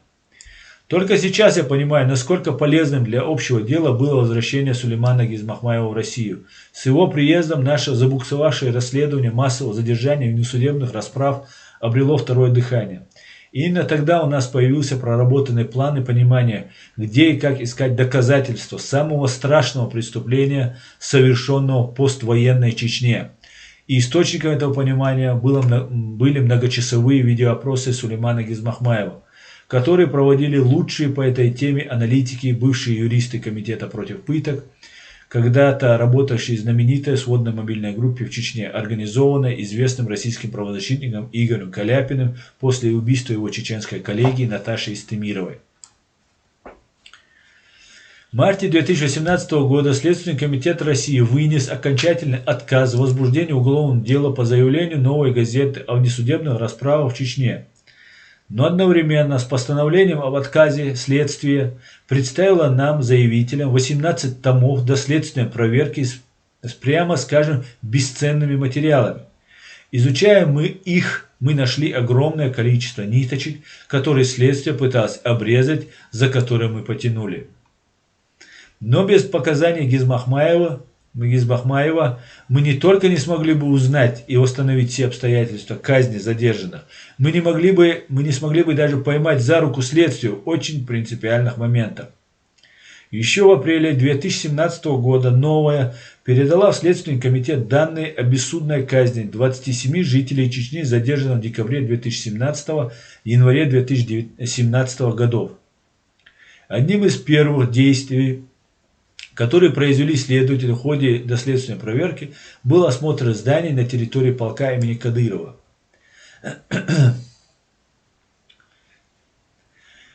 О приезде следователей, кстати, Сулейман Гизмахмаев узнал гораздо раньше нас, еще в мае 2017 года от своих сослуживцев. Осмотр следователей ГСУ по СКФО проводили 11 мая 2017 года.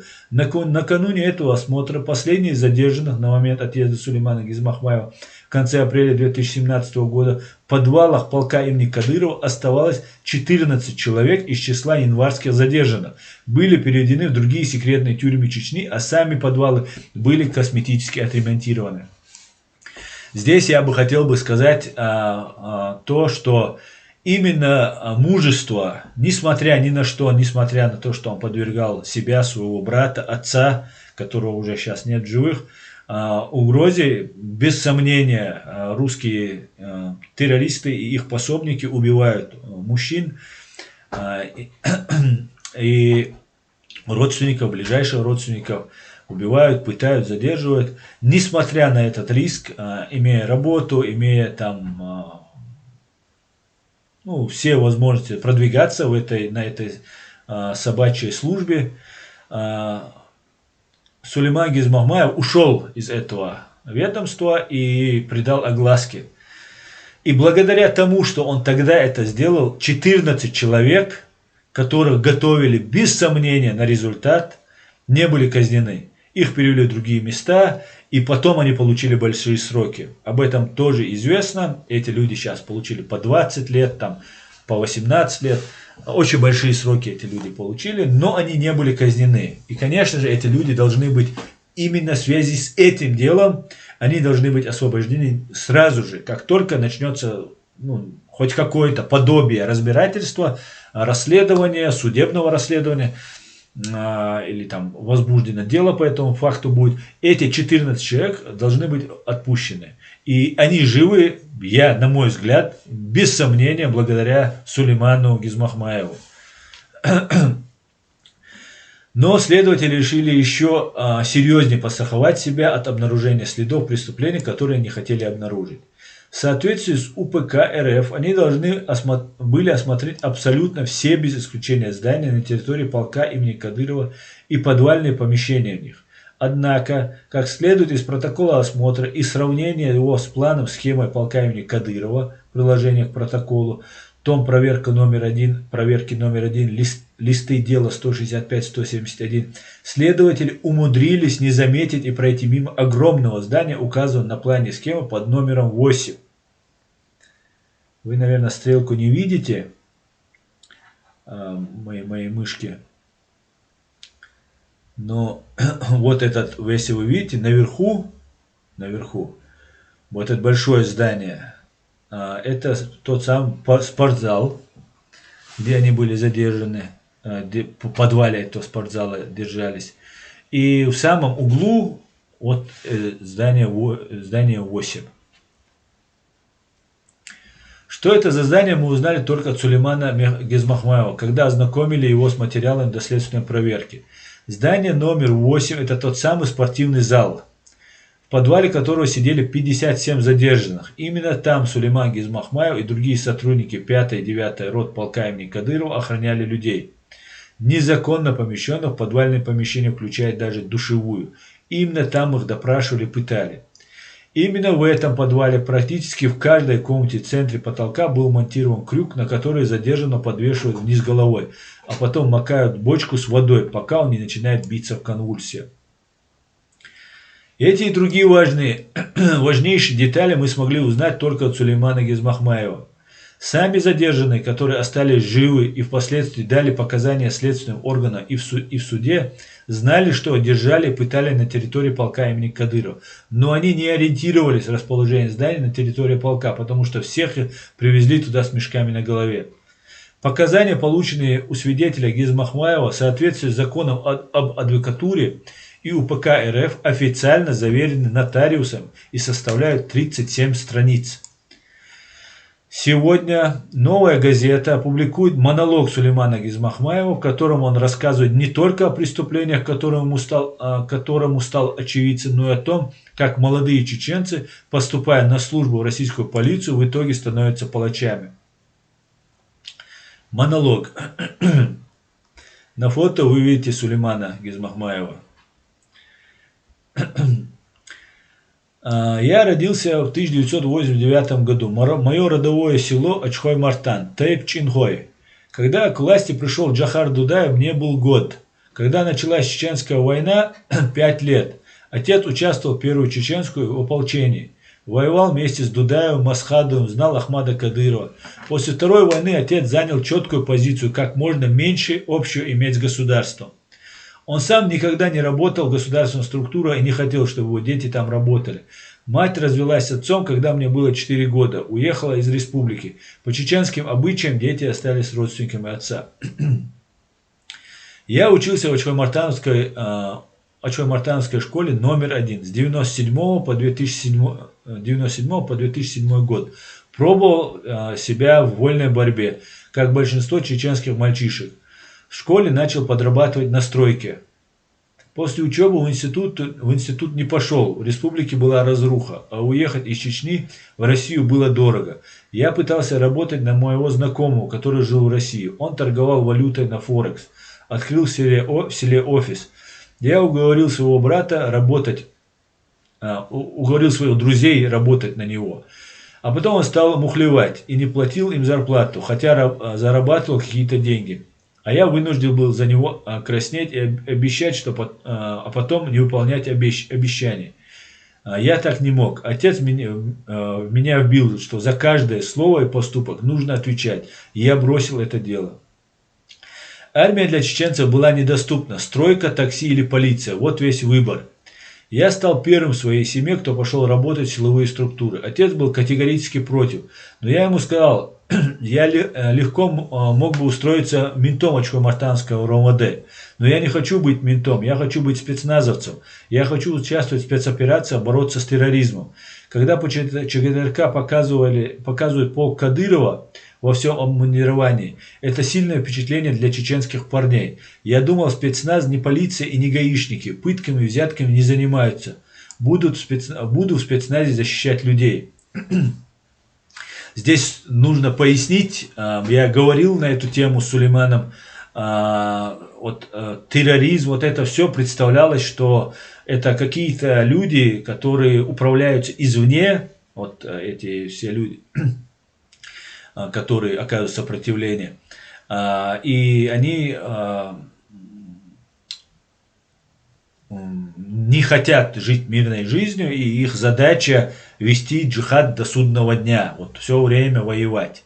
И постоянно ведущаяся идет пропаганда, она не зря, огромные средства выделяются, очень много задействовано, как в интернете, так в телевидении и в других средствах массовой информации. Ведется пропаганда, что мы, люди, которые не хотим быть в России, что у нас есть свое государство, мы представляемся такими вот террористами, исламистами, какими-то непонятными каратистами, которые не хотят жить нормальной жизнью. И молодежь, которая, опять же, я повторюсь, не вникает в все хитросплетения, которым было год, когда к власти пришел Дудаев, или 5 лет, когда началась Первая война, или там 11 лет, когда началась Вторая война. Эти люди фактически ничего не знают.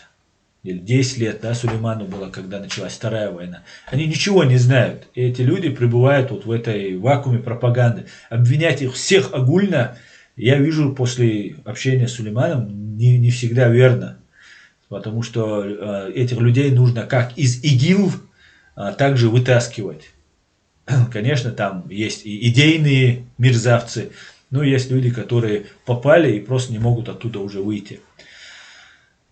Отец, когда понял, что меня не отговорить, сказал: если хоть один человек на тебя пожалуется, я своими руками с тобой даже разбираться не буду. Я тренировался, чтобы сдать нормативы, сдал легко. Потом было собеседование, плюс у меня были поручители.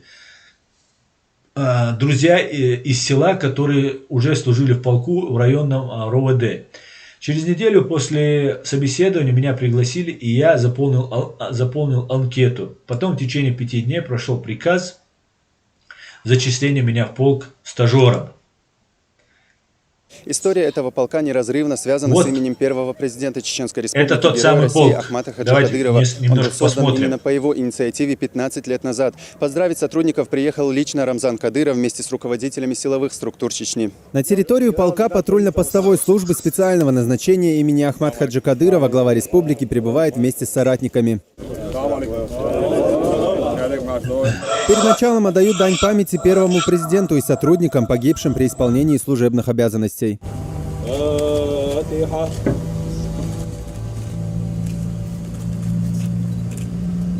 Командир полка Аслан Ирасханов поблагодарил личный состав за добросовестный труд. Он отметил, сотрудники этого спецподразделения работали в самых сложных условиях, но ни одну поставленную задачу они не провалили.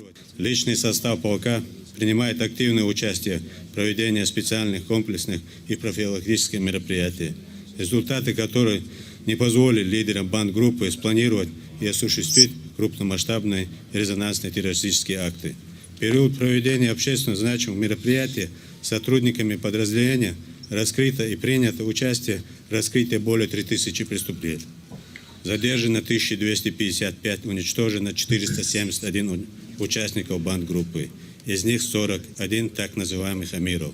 К сожалению, исполняя свой служебный долг в борьбе с международным терроризмом и экстремизмом, мы теряли наших боевых товарищей, наших братьев, которые ценой своей жизни обеспечили мир и стабильность республики. За время существования полка погибло 150 и ранено 358 сотрудников. Мы всегда будем помнить их имена. Личный состав полка в полной мере осознает всю ответственность и сложность, масштабность задач обеспечения правопорядка и общественной безопасности, свою личную роль в успешных решениях. Ахмад! Ахмад! Ахмад! Аллаху Акбар! Символизируя начало официальной части празднования юбилея полка, прозвучали гимны России и Чечни.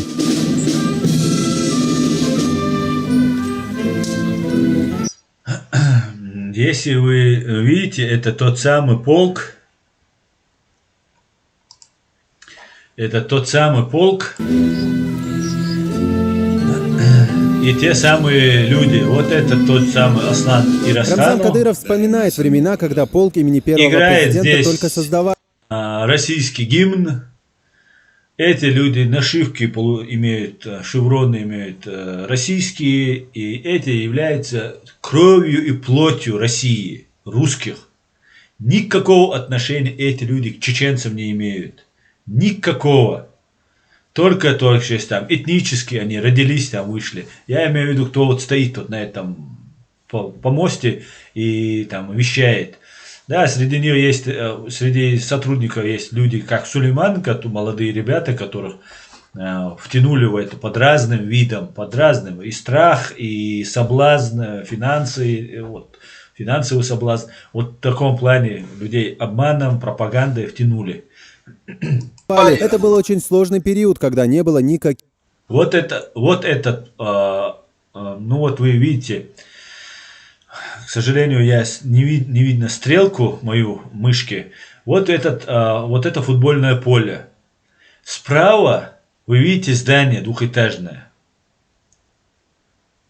Каких условий? Вот, ну, сейчас я вам еще раз. Времена, когда полк имени первого президента только создавали. Это был очень сложный. Вот с правой стороны двухэтажное здание. В подвале этого здания содержались эти люди. 56 человек. Это пыточное. Вот ездят машины. Город живет своей жизнью. Нам показывают красивый город. Нам показывают там, какие туристы туда приезжают. Как все прекрасно. А в это время, и не только на этом, да, в этом полку служил Сулейман Гизмахмаев.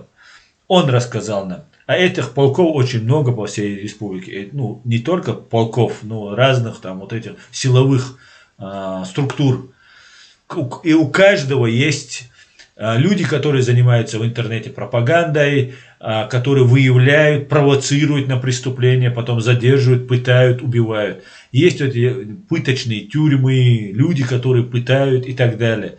И это раковая опухоль, которую нам принесла Россия, от которой мы должны избавиться. Период, когда не было никаких условий. Сотрудники этого спецподразделения сыграли немаловажную роль в установлении порядка на территории Чечни. Салам алейкум. Her polkväl kände dagarna way отношения dagen MVD Sylvie Cam dagen polnaste hitaider شو لا دقيقة شهر لازين شهر dagen där az öbaldel dagen där chönch dagen diken. Так, я больше не буду это слушать. Если вы хотите, вы можете потом посмотреть на сайте 10 минут. На сайте Новой газеты вы можете это все увидеть. Так, пойдем дальше. Подготовить на результат. как происходит подготовка. Еще много чего и я вам буду рассказывать, и Новая газета расскажет, и обязательно Сулейман Гезмахмаев будет рассказывать. И будет у нас в эфире, и отвечать на все вопросы будет, которые мы будем ему задавать. Подготовить на результат. Первые 1,5 года я служил в 7-й роте в 14-м взводе в батальоне ППСП, размещенного в Чхой-Мартане. 3 месяца, пока были стажерами, нас обучали инструктора, которые готовили в центре спецназа Даниила Мартынова. Справка. 30-летний Даниил Мартынов, бывший сотрудник подразделения Альфа ЦСН ФСБ, в 2013 году после увольнения из ФСБ принял приглашение и стал помощником главы Чечни по силовому блоку. Входит в ближайший круг Кадырова, является его доверенным лицом. С подачи Мартынова в Гудермесе создан коммерческий тренировочный центр, частное учебное заведение. И так далее, и так далее. Даниил Мартынов – это тот русский, которого вы постоянно можете увидеть рядом с Кадыровым, который перед ним лебзит, а на самом деле он является таким осведомителем рядом с Кадыровым, да, от русских, потому что чеченцам не доверяют. Это такой доверенный человек от русских, который занимается контролем, ну и налаживанием отношений с Кадыровым, с Россией, с другими там силовыми структурами. Очень богатый человек, 30 лет он уехал туда, сейчас очень состоятельный человек. Откуда деньги? Видимо, там он, не знаю, зарабатывает как-то больше там 100 тысяч рублей у него зарплата. Ну, конечно, коррупция и воровство наших чеченских денег, которые выплачиваются Кадырову, и Кадыров грабит и раздает им своим подельникам. Также Мартынов является преступником, и Чеченская Республика к нему имеет претензии уголовного характера. Выяснилось, что у меня способность к стрельбе, моя специализация полицейский стрелок, снайпер. Я очень старался, мне правда все это нравилось. Особая база полка в Грозном, полку 9-я рота. Полку 9 рот. Одна инженерно-технический отдел и 8 рот, которые занимались обычной службой. В роте от 80 до 100 человек, плюс командный состав. Всего численность полка до 1000 человек. Мы несли караул на шлагбауме КПП, вышка, участвовали в оцеплении. Кроме того, сотрудники полка всегда участвовали в КТО, контртеррористической операции. График службы не нормированный. В любой момент могут вызвать. Если в течение 1,5 часов не приедешь, наказывают неделями, потом и выходной не отпустят.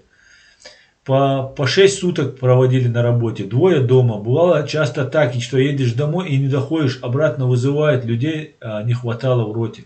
Поэтому, когда устраиваешься в полк, то обязательно нужна машина. А машина это кредит, то есть лямка, которая привязывает к службе.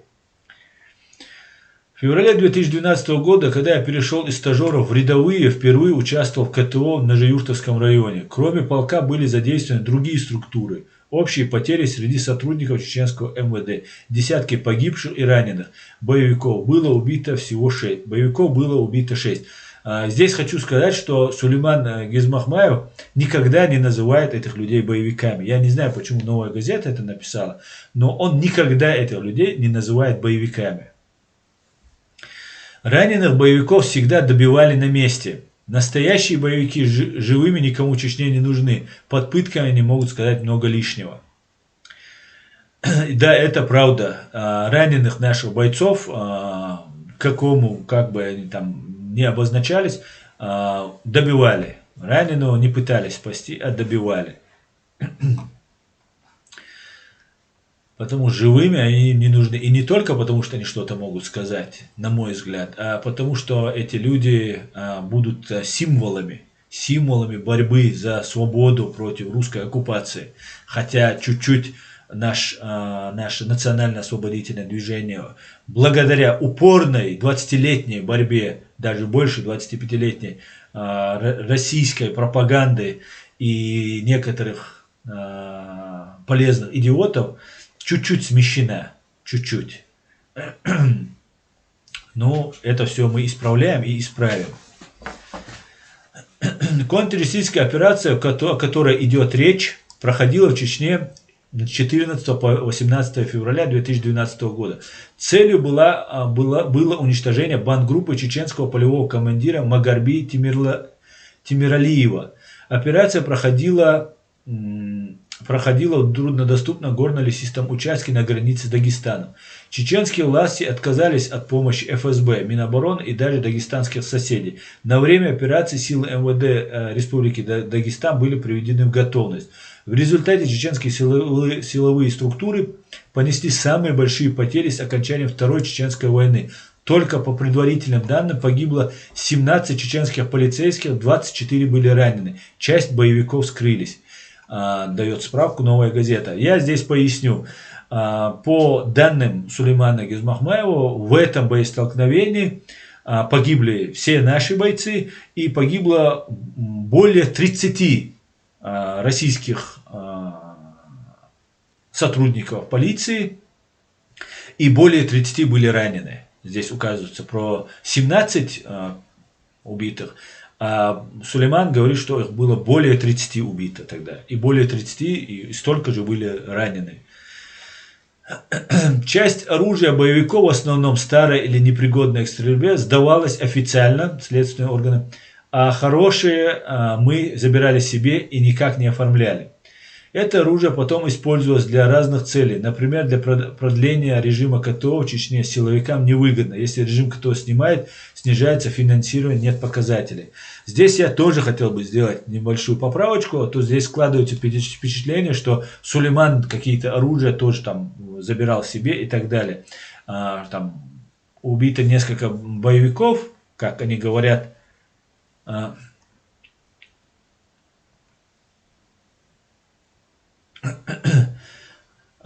И никакого оружия Сулейман не получал.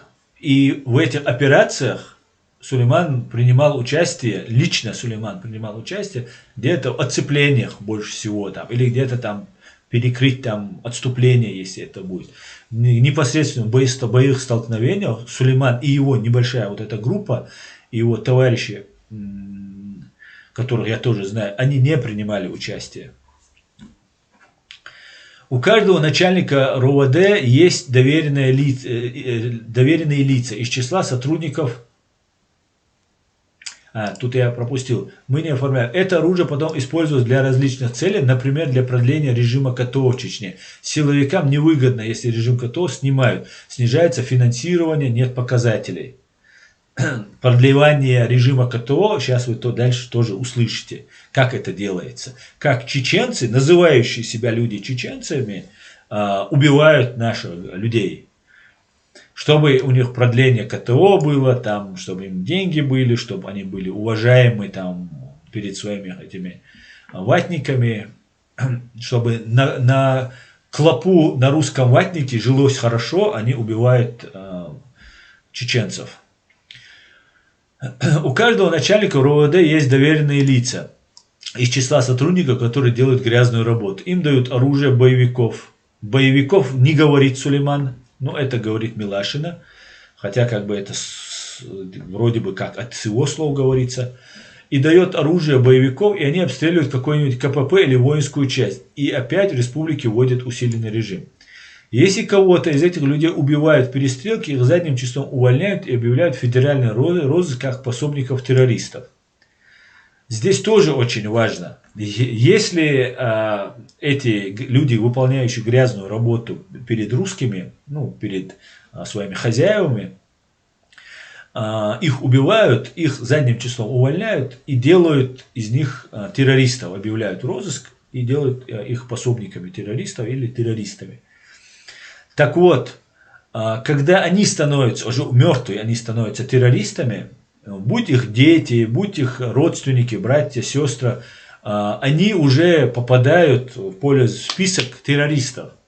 И их дети потом, ведь все эти, это же как бы скрытно все делается, не распространяется, что он не был террористом. По бумагам он уже как террорист. И теперь уже служивший и умерший ради там наживы, служивший России этот бандит, боевик, российский боевик, его дети получают большую проблему, что вот у него там родственник там погиб и так далее. Плюс очень хорошо даже использовать их родственников, да, возникает такая ситуация.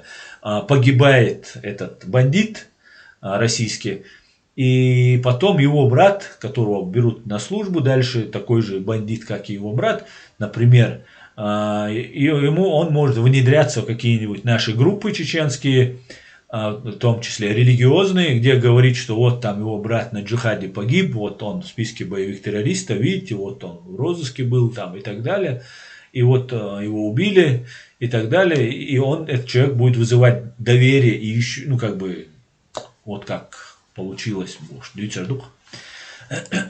чеченские полицейские делают и другую грязную работу, используя левое оружие. Если попадаются, их тоже увольняют задним числом. Аналогичная ситуация, например, оказался убийца Немцова, сотрудник батальона «Север» МВД по Чеченской Республике Заур Дадаев. Это уже другой батальон. Вскоре после того, как ФСБ установила его причастность к убийству, представители МВД заявили о том, что Заур Дадаев еще 24 декабря 2014 года написал рапорт на отпуск, по окончании которого уволился из чеченской полиции якобы по собственному желанию.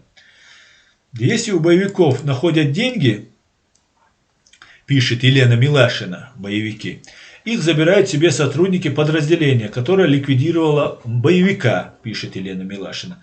Это их результат. Результатом у нас называют убитого боевика шайтана. За результат премируют, повышают по службе, выделяют. Результат можно делать в ходе реального КТО.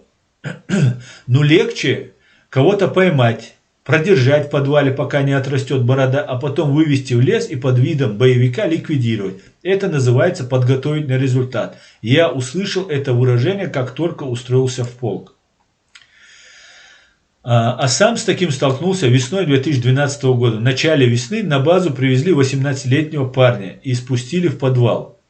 Место дислокации полка в Ачхой-Мартане небольшое, 3 здания и столовая. И не заметить, что его привезли, было невозможно. Его охраняли старослужащие. Нас, новобранцев, к этому не привлекали. Где-то через месяц нас построили, разбили на 4 группы, каждая по 5 человек, для подкрепления 4 операм и ФСБшнику. Это была 5-я группа. Нам сказали собрать рюкзаки на 3 суток и направили в Бахмут для участия в КТО. Наша группа получила координаты своей высоты, мы должны были находиться в засаде. Между всеми группами было расстояние в 1 километр, чтобы мы сразу услышали, если начнется боестолкновение, пришли на подмогу. Так мы просидели 2 дня, ничего подозрительного не видели, ночью несли службу, каждые 2 часа сменяли друг друга. На 3-й день по рации передали, что в нашу сторону едет машина, приказали не стрелять. Машина проехала, а через несколько часов уже темно было. Тот сотрудник, который дежурил, пока мы спали, услышал громкий человеческий крик. А под утро началась сильная стрельба. Она быстро прекратилась, нам приказали освободить высоту. Мы спустились со своей сопки, и я увидел человека. У него было ранение в левый глаз, входное отверстие и в грудь. Мне показалось, что у него были сломаны ноги. У него с собой ничего не было, ни вещей, ни оружия. Нам сказали, что это было боестолкновение. Он оказал сопротивление и был убит. Но это тот самый парень, который месяц назад доставили к нам в подвал. Он был очень бледный и заросший весь. Его ночью привезли, застрелили и скинули со скалы. А нам-то сказали, что мы будем участвовать в реальной спецоперации. Если бы я не видел его задержанным на нашей базе, я бы действительно подумал, что убили очередного боевика. Тут следует отметить, что говорит Сулейман Гизмахмаев, что он уже знал, что такие вещи происходят. Но когда это не касается тебя лично, и ты в этом не принимаешь участие, ты пытаешься это как-то не лезть не в свое дело, потому что очень строго. Ну и, конечно, нужно было тогда об этом уже сообщить. Но даже после такого массового убийства у Сулеймана возникло столько проблем. Думаю, вот этот единичный случай, который он непосредственно сам мало что знал, было бы ему еще труднее доказать. И он оказался бы один из многих бежавших сюда за границу бывших сотрудников российских разных этих силовых бандгрупп, которые сидят тихо здесь, да? А иногда некоторых нанимают на работу, чтобы они здесь убивали людей. И обращаюсь к тем, кто здесь находится, чеченцам, которые уехали, находятся. Не сидите, не молчите. Выходите на связь, пишите, сообщайте. Кто убил, кого убил, когда убил, где убил. Вот эту всю информацию давайте поставлять. У нас есть прокуратура Чеченской Республики, Ичкерия. Есть я, вы можете мне написать. Мы будем из этого составлять необходимые материалы для того, чтобы наказать виновных. И, соответственно, вы получите от этого, если у вас здесь какие-нибудь там юридические, какие-нибудь бумажные вопросы, проблемы, мы вам будем в этом тоже помогать, чтобы вы не были депортированы в Россию. Но потом в роте обсуждали этот случай между собой. Кто-то нашел в интернете видео омовения его тела родственникам для похорон. Оказался этот мальчик мой односельчанин, единственный сын в семье, отца у него нет. Его задержали, когда он выехал из села в Пятигорск на учебу после каникул. И с тех пор его везде искали родственники, закидывая про него везде информацию. И он у нас сидел в подвале. Это была первая ситуация, когда я столкнулся с тем, как готовить на результат. В конце службы сам чуть не стал результатом. Здесь я хочу сказать, что вот та ситуация, которая происходит, ко мне выходили люди со мной на связь, еще когда я работал адвокатом, еще когда занимался правозащитной деятельностью в Москве, и рассказывали разные вещи. Кто-то выпивший рассказывал мне, плача, да, когда слезы у него появлялись на глазах. А кто-то в трезвом виде так делился со мной, когда мне доверял. Но когда я говорил, давай напишем это на бумагу, давай составим из этого заявления, давай начнем биться за эту информацию. И все говорили, это бесполезно. Это бесполезно, мы просто с тобой погибнем. И никто мне не соглашался. И вот Елена Милашина пишет, что ей тоже об этом говорят там, и так далее. Да, это говорят, люди хотят говорить, но не верят и не знают, не верят в успех этого начала и боятся просто погибнуть. И предпочитают пока молчать. Я считаю, что именно поэтому Сулейман держался, пока не убили его друга, его самого чуть не пустили на результат. Когда я уехал, и меня начали разыскивать, мой родственник, командир батальона Чхой-Мартановского РУВД, сказал, если вы не знаете, где Сулейман, значит он точно поехал в Сирию. Он так сделал, потому что выявить ушедшего в Сирию тоже считается результатом. За это могут к концу года даже премию дать. Хорошие у нас родственники, как говорится. Когда боится Кадыров? В конце 2012 года нас перевели на службу в расположение полка по адресу город Грозный, Старопромысловское шоссе, дом 17. Я служил в 14-м взводе 5-й роты 3-го батальона на должности полицейского стрелка. Командиром нашей роты сначала был Исмаил Даудов, а потом Иса Таймасханов. Раньше, когда надо было выезжать на спецоперации, я всегда первым вызывался. Теперь же боялся, что вместо реальных боевиков мы можем убить подставных. Я не хотел в этом участвовать и стал избегать выездов на КТО. Я стал больше тренироваться на базе, регулярно участвовал в соревнованиях спецназа. Они в республике популярны так же, как бои ММА или скачки. Еще нес службу в оцеплениях. Полк привлекает для охраны всех крупных мероприятий в Чечне, футбола, концертов, когда приезжают гости Кадырова. Кроме того, полк всегда выполняет охранные функции. Когда сам Кадыров выходит в город, когда он гуляет, например, по проспекту Путина. Внимание, слушайте теперь. Об этом мне Сулейман много рассказывал. И обязательно еще я в эфире попрошу об этом рассказать. Вы все видели историю, где Кадыров гуляет по прекрасному городу без охраны. И все подходят, с ним здороваются там, и так далее, и так далее. На самом деле все совсем не так, как показывают по телевизору. И вот смотрите, как он рассказывает. Когда он гуляет, например, по проспекту Путина, в каждом доме, в квартирах с окнами на проспект, примерно через каждые 50 метров сидят снайпер и автоматчик. Жильцов на это время просят либо выйти из квартиры, либо подождать в других комнатах. Я много раз охранял Кадырова таким образом. И добавлю еще от себя, что нет в статье. Он говорил, я сидел и в соседней комнате плакал ребенок семьи, они там что делали, а я сидел, охранял прогулку под видеокамерой Кадырова. В этот момент зашли в чужую квартиру, сидят у окна и сторожат Кадырова. Кадыров 1500 килинол. Хамулил и что? Отсасу. Чего он целе? Он целе. А боишь был, наверное, более мэтон. Он чула, чего был, уж нахер был, на боян чаню. А теперь Гергал, наверное, мелчоля архаон, уж берили. Мелчоля архаон. Жильцов на это время выйти из квартиры, либо подождать в других комнатах. Я много раз охранял Кадырова таким образом. Когда я выезжал в горы, его охрана, когда он выезжает в горы, его охрана увеличивается минимум до 2000 человек. Задействует всегда СОБР, Терек, первый круг охраны. ОМОН и наш полк второй круг. Потом уже личный состав районных РОВД. Рамзан, ты 1500 человек испугал. Вооруженных, которые не боялись российской армии, их танков и самолетов, их бомб и ракет с их минами. Ты один приехал с пистолетом и распугал этих всех 1500 человек. Почему ты сейчас в горы с 2000 людей ходишь? Ответь, пожалуйста, на вопрос.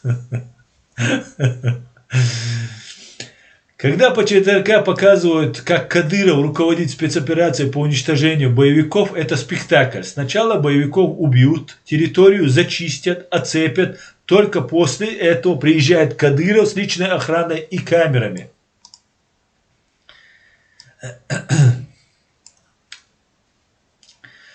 В декабре 2016 года я был в числе сотрудников полка, которых привлекли к уничтожению группы боевиков ИГИЛ, напавших Грозный на сотрудников полиции. Мы выдвинулись на бронированных УАЗиках и Урале, плюс БТР. Но из машин даже не уходили, потому что спецоперация это трудно было назвать. 4 задержанных привезли на Карпинку безоружными, приказали сбежать с пригорки и пострелять как зайцев. Ну и тогда Кадыров приехал после того, как их уже убили. Мы нужны были, чтобы охранять его, когда он гонял броневик туда-сюда под камерой. Тут я хотел бы обратить внимание про слово «зайцев». Так Сулейман Гизмахманов не говорил и не говорит. Пострелять как зайцев. Это не соответствует действительности. Он так не говорил. Сказал, там, их убили, постреляли их, но не говорил как зайцев. Это уже от себя художественное добавление Елены Милашиной, я так понимаю. В наш полк Кадыров приезжал редко, только по праздникам и на юбилеи. Лесистая местность, справка. Лесистая местность в районе поселка Карпинский Курган, заводского района Грозного. 18 декабря 2016 года в районе Карпинского Кургана прошла спецоперация, которой официально руководил глава Чечни Рамзан Кадыров. В ходе спецоперации были уничтожены 4 молодых чеченцев, которые по версии следствия совершили нападение на сотрудников чеченской полиции 17 и 18 декабря 2016 года. Мне кажется, он боится полка имени своего отца. Перед его приездом мы снимали бойки стабильного оружия и вынимали из магазинов патроны. Вот вы видели сейчас, Рамзан Кадыров выступал, я вот видео, фрагмент мы показывали, где он выступал и там в этом полку. Вот все, кого вы видели, которые там стоят, у них нет бойков и нету патронов в автомате, в рожке. Вот какой герой у нас. Нас очень тщательно несколько раз проверяли перед его приездом. Когда на стадионе «Динамо» собрали тысячи чеченских полицейских и все заговорили про армию Кадырова, на самом деле эта армия была безоружной. Оружие было только у личной охраны Кадырова, ну и может быть у СОБРа Терек.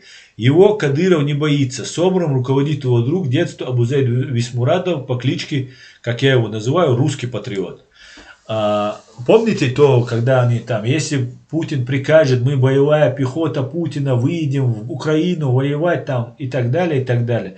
Вот тогда у всех просто ни у кого не было оружия.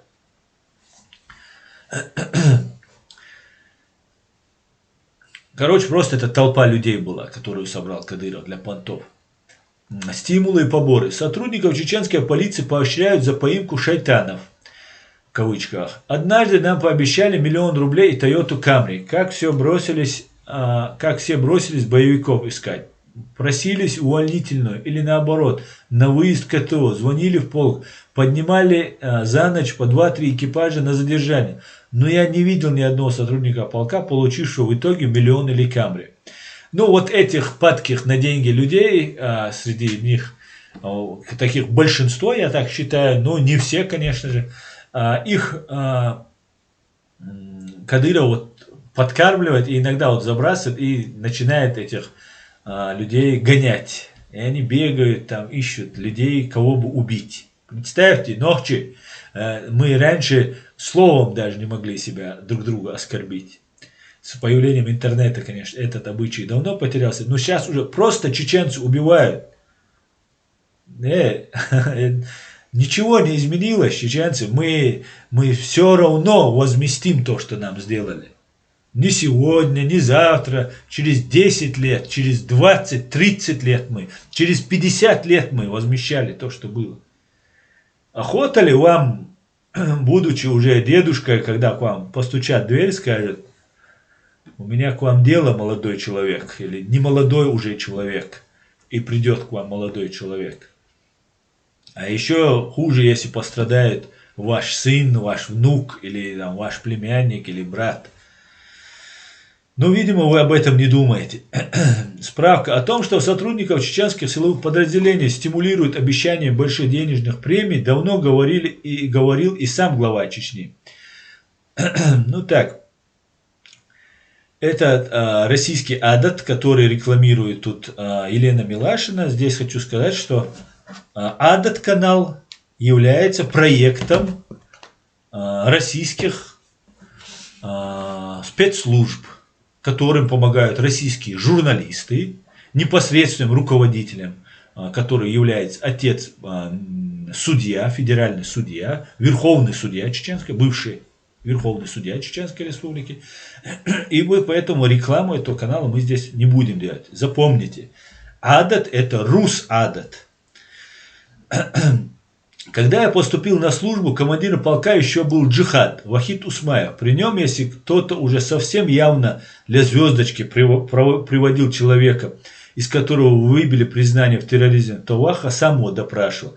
И когда понимал, что человек невиновен, лично бил того, кто пытал задержанного.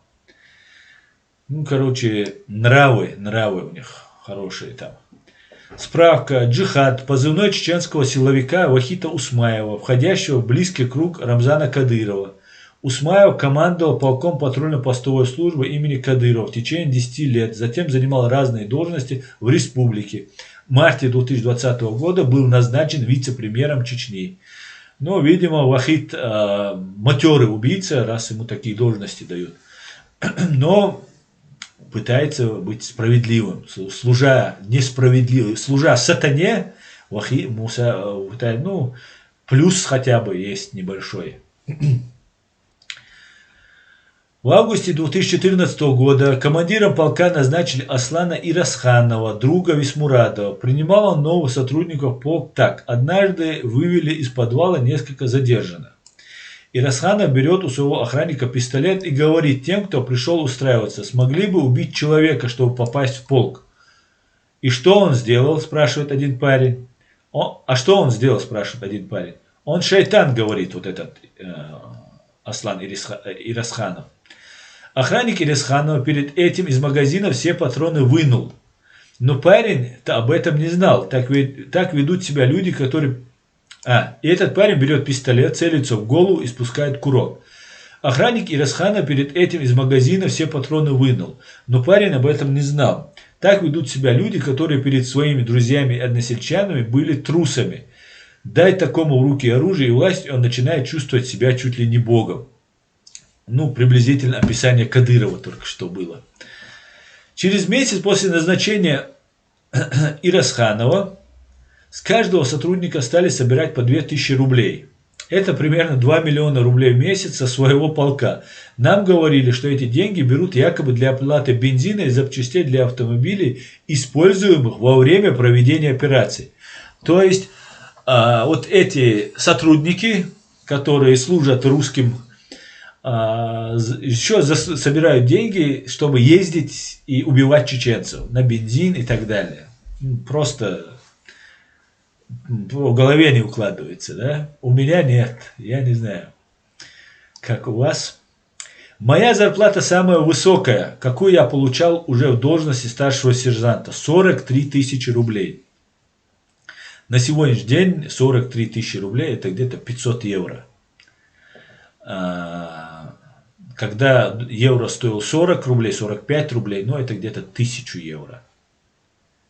1000 евро. Здесь пособие 500 евро, 500 с копейками или около того. В Германии. Просто если ты ничего не делаешь за то, что ты здесь, чтобы ты не умер с голоду, тебе дают 500 евро. Плюс жилье предоставляет там и так далее, обучение и так далее. Больше, но здесь у Меркель нету резиденции, хотя Германия самая богатая страна в Европе, одна из самых богатых, развивающих стран, лучше всех развивающих стран. У Меркель нету такой охраны, 2000 человек, которых надо кормить, содержать. Дворцов таких нет, у охраны, как у Ирисханова, у Лорда, Морда и других Бутылкиных. Больше не платили, хотя должны были доплачивать за каждый выезд на КТО. Я однажды провел в лесу на спецоперации 27 дней. Ни разу в село не спустились. Ликвидировали личного охранника Дока Умарова Абу Муслима. Никакой премии никому из рядового состава не дали. Личный охранник Доки Умарова Рустам Саралиев по прозвищу Абу Муслим был уничтожен в Шатойском районе Чечни в июле 2013 года. Операция проводилась совместно с ФСБ и длилась около месяца. Здесь я бы хотел бы тоже отметить один важный факт. Про убийство Рустама Салиева мы с Сулейманом очень много разговаривали, обсуждали, и в том числе обсуждали вот Рустама Саралиева, убийство Абу Муслима. И да, реально Сулейман Гизмахмаев принимал участие. Но он принимал участие в оцеплении. Я не знаю, почему об этом не написала Елена Милашина. Но непосредственно в ликвидации там, таких слов он не говорил. Я уверен в этом. Но то, что он не участвовал в вот этой самой спецоперации, он чаще всего использовал их для оцепления. Он стоял в оцеплении. И да, они 27 дней провели там. Он рассказывал, что они около месяца там пробыли. Но здесь складывается впечатление, что, короче говоря, он как бы ликвидировал, там, участвовал в этой ликвидации. Можно сказать, что он в этом участвовал, но он участвовал в оцеплении. И про ликвидировать он бы никогда так не говорил бы. У Ирисханова есть автозаправка. По 2000 собирает Аслан Ирисханов. И ему еще папе он заправку подогнал. Есть автозаправка. Ну или папа управляющий этой заправкой, скорее всего. У Ирисханова есть автозаправка, расположена рядом с управлением ГИБДД по Чеченской Республике. Автозаправка называется Сатурн-С. Ею управляет отец Ирисханова Салман. Сотрудникам полка разрешено заправляться на этой автозаправке в долг, поэтому большинство сотрудников из-за нехватки денег заправляются на ней. В дни, когда должны получить денежное довольствие, с автозаправки приходят списки должников, и старшины сразу забирают долг у сотрудников. Вот, вы заправляетесь, ну, зарплата сразу же вычитается. Ну, не ради же них они эту заправку открыли, правильно? Они же для себя любимых стараются. Так, эта заправка принадлежит им. И его отец, кстати говоря, Аслана Ирисханова, это один из инициаторов, первых инициаторов, который был за переименование Хоси юрта в Ахмат юрт. Ахмат юрт. Охрана у Ирисхана даже по меркам. Кстати, возвращаясь, я что хотел сказать по этому поводу, очень важному поводу. По поводу убийства Рустама Салиева, Абу Муслима, в 2013 году. Тогда молодой, только поступивший на службу Сулейман Гизмахмаев, вся информация, которая будет необходима прокуратуре, нашим людям, нашему правительству, Ахмеду Закаеву, любым людям, которая будет интересна и которой располагает Сулейман и я, мы готовы ее предоставить нашим. Кто принимал участие, все, что он знает и я знаю, мы готовы рассказать по этому поводу. Кто принимал участие в убийстве Рустама Салиева и их группы, хотел сделать вот это обращение к нашему правительству и к нашей прокуратуре, и если у нас есть спецслужбы, и им тоже. Так, а также любая информация, которая требуется от Сулеймана Гизмахмаева, требуется от меня, конечно, которую я получал и от него, и от других лиц, я готов предоставить нашему правительству, нашей прокуратуре в любое время, по первому же требованию, мы готовы предоставить всю информацию, которой мы располагаем. По любым фактам, где, что, когда, кто, все, кто работает на русских, должны быть привлечены к ответственности. Охрана Ирисханова даже по меркам числа была многочисленной. 6 человек в личной охране, 10 в домашней. Личные охранники на бумаге числились замкомандирами батальонов и рот, то есть зарплата у них была выше, чем у рядовых сотрудников от 55 до 90 тысяч рублей. Кроме того, каждую ночь 2 экипажа из числа сотрудников, 8 человек, на бронированных УАЗиках ездили охранять дом Ирисханова. Итак, давайте посчитаем, сколько обходится Ирисханов бюджету Чеченской Республики. 6 человек личной охране. В личной охране 6 человек. 10 домашние. Это 16 человек. Плюс 8 человек. Получается 24 человека круглые сутки охраняют Ирисханова. Получают они от 55 до 90 тысяч рублей. Вообще охрана и защита по людей должны заниматься судебные приставы. Это служба судебных приставов. Если по какому-то делу человек подвергается опасности, его можно... Была вот такая схема в Чечне, что они через судебных приставов защищали людей. Но это очень накладно, постоянно нужно как-то этих людей оформлять, как-то им выплачивать, они должны быть на довольствие. Не может Ирисханов или другие эти бандиты платить со своего кармана. Они ради этих денег убивают огромное количество людей, поэтому они очень жадные на эти деньги. И они не могут их отдать своим охранникам. Поэтому бюджет – это то, откуда они берут деньги и оплачивают от этих охранников. Грубо говоря, 24 человека охраняют Ирисханова. Даже если они получают там 50 тысяч, это где-то получается 1 200 000, да? Сейчас я вам более точно скажу.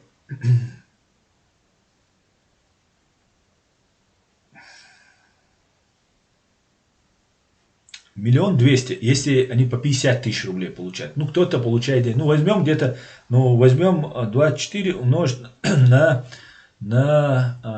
возьмем 70 тысяч в среднем, усредним. Получается, 1 600 000, 1 700 000. Каждый месяц только на охрану Ирисхана, вот его рожу охранять, его душу охранять, нужно выделять из нашего бюджета бедной нашей республики около 1,5 миллиона рублей. Только на них уходят эти деньги. И очень удобно записывать замкомандирами батальонов. Они личные охранники, которые, они никакие не замкомандиры батальонов и рот, они просто личные охранники, которые с тобой везде ездят, тебя охраняют. И вот 1,5 миллиона обходится только Ирасханов. Ну, представьте, у каждого, у них вот чуть поменьше, у Ирасханова побольше, как говорит Сулейман, ну, 1,5 миллиона, 1 500 000, вот так им каждый охранник обходится. Кадыров об этом не знал, пока один раз наши экипажи не остановили на проспекте Путина гаишники. Проспект перекрывали для кортежа Кадырова. Так и выяснилось, что Ирасханов каждую ночь набирает себе дополнительную охрану. Хотя до этого Кадыров всем начальникам полиции приказал распустить свою охрану, вам ничего не грозит. Видимо, много грешков у Ирасханова, что он боится и ночью забирает еще 8 к себе человек. Какая реакция у Кадырова, и я не знаю, но мы охранять Ирасханова не перестали. Нам потом командир роты сказал: объезжайте проспект Путина, если остановят, говорите, что едете на спецоперацию в лес. Задержание. Я видел много задержанных в полку по наркоте, по НВФ с участием незаконного вооруженного формирования. Все они, разумеется, были задержаны незаконно. Однажды задержали в Грозном мальчишек 17-18 лет. Они ездили на машине с левыми номерами. Левые номера – это отдельная тема. Мы часто их используем в спецоперациях. Чаще снимаем номера с полкового транспорта, автобусов, уазиков или машин наркоманов, которых задержали, и ставим на машины, на которые выезжаем на спецмероприятие. Кроме того, в полку есть левые номера сбитых тачек. В Ингушетии вообще можно купить за 1500 рублей любой номер. Эти парни так и сделали. Мы их задержали, потому что у них на машине был номер КРА 769-95. А это номер Ирисханова. Они не знали, что это за номер, он им просто понравился. Мальчишек доставили в полк, побили, через сутки отпустили. У всех сотрудников полка имеется комплект нашивок. Здесь тоже важно, что вот это отпустили. Это не значит, что просто вот извинились или там ничего не сделали. Всегда присутствуют деньги. Срочно привозят родственники деньги. И вот несмотря вот эти 2000, которые собирает Ирисханов, которые другие, третьи дела, которые ему поступают, там подачки от Кадырова и так далее, где он там участвует там, в разных делах, только лишь своим именем может где-то какие-то вопросы решить. Например, я знаю Турпалали Ибрагимов, который участвовал в этих убийствах. Он руководитель Шали, там, глава Шалинского района. Он там выбивал долги, да, просто под свое имя там выбивал долги и так далее. И свои, и чужие, и так далее. И вот таким способом зарабатываются дополнительные деньги. Поэтому Ирисханов не бедный человек и не трудится ради пути Ахмада Кадырова, а трудится ради своего любимого кармана. У всех сотрудников полка имеется комплект нашивок, внимание, и шифронов различных подразделений, в том числе СОБР, ОМОН, МВД России и своего полка. До начала операции командиры указывают, в какой именно форме и с какими нашивками нужно выезжать на операцию. На все официальные мероприятия сотрудники полка выезжают в своей форме с нашивками и шевронами своего полка. Здесь важно отметить, что не имеет сотрудник полиции, ни кто-либо другой, ездить не с другими номерами там, и так далее, одевать другие формы, там, черная форма, это какой-нибудь там СОБР, там, ОМОН, другая форма, МВД, другая, шевроны, у них все это имеется. Это самые настоящие банды ФСБ, управляемые ФСБ по Чеченской Республике и администрация президента Путина. Вот лично Путину подчиняется Кадыров, а вот все эти банды управляются, координируются непосредственно ФСБ по Чеченской Республике. И здесь важно сказать, что они не имеют права. Но тут важен еще один момент. В Чеченской Республике вот послевоенное время изменилось вообще у людей вообще сознание происходящего, вот извращенное сознание у всех. Все, что это происходит, об этом все знают. Об этом знают русские, об этом знают все, просто все. все родственники знают тех, кто служит там и так далее. Кому чуть-чуть эта тема интересна, они все прекрасно все это знают. Кого задерживают родственников, они тоже знают, потому что приехали в форме СОБРа, выяснилось, что это были ОМОНовцы. Это делает не только вот подразделение имени Кадырова, полк имени Кадырова, номер 2, но это делают все, так поступают. И как бы, ну, это такой секрет Поличинеля, об этом все знают.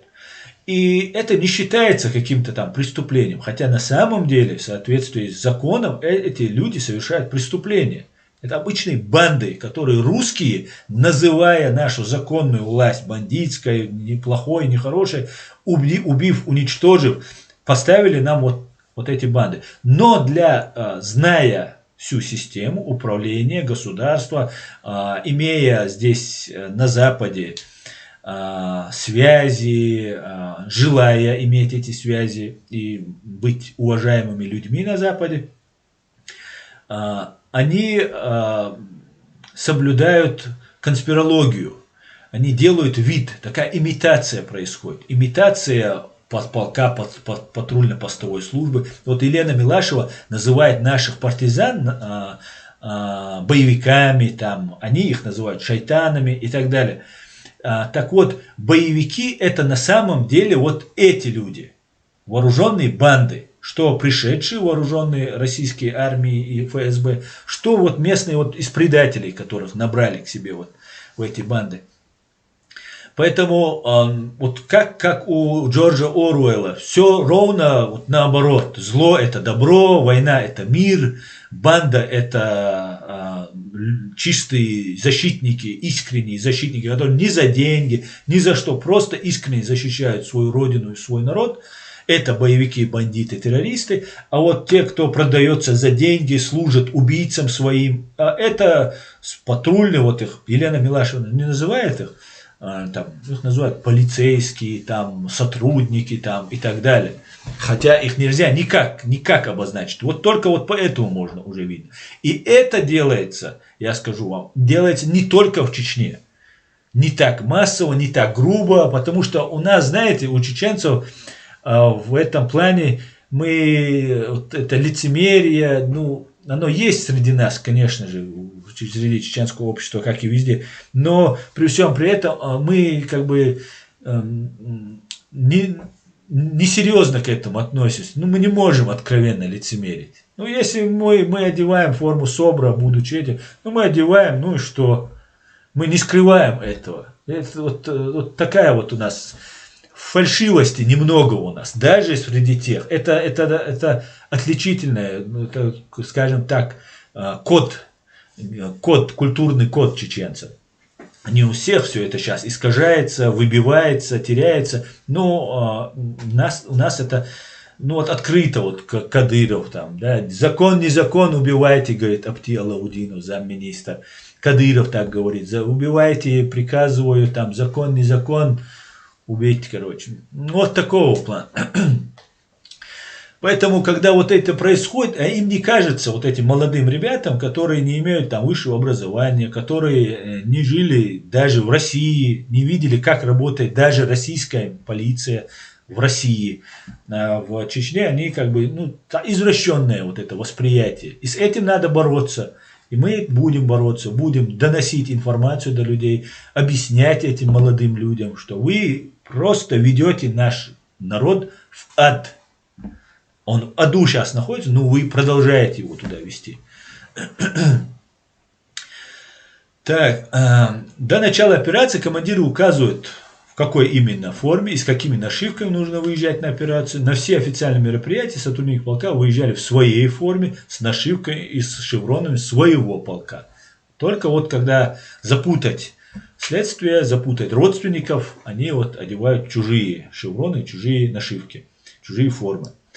На задержание выезжали в форме с нашивками других подразделений. Во время задержания у нас было принято называть себя чужими именами, чтобы задержанный не знал наших реальных имен.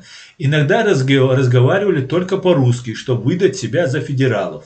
Ну, федералы тоже это неуместно, это, ну, оккупанты или интервенты, я их назову.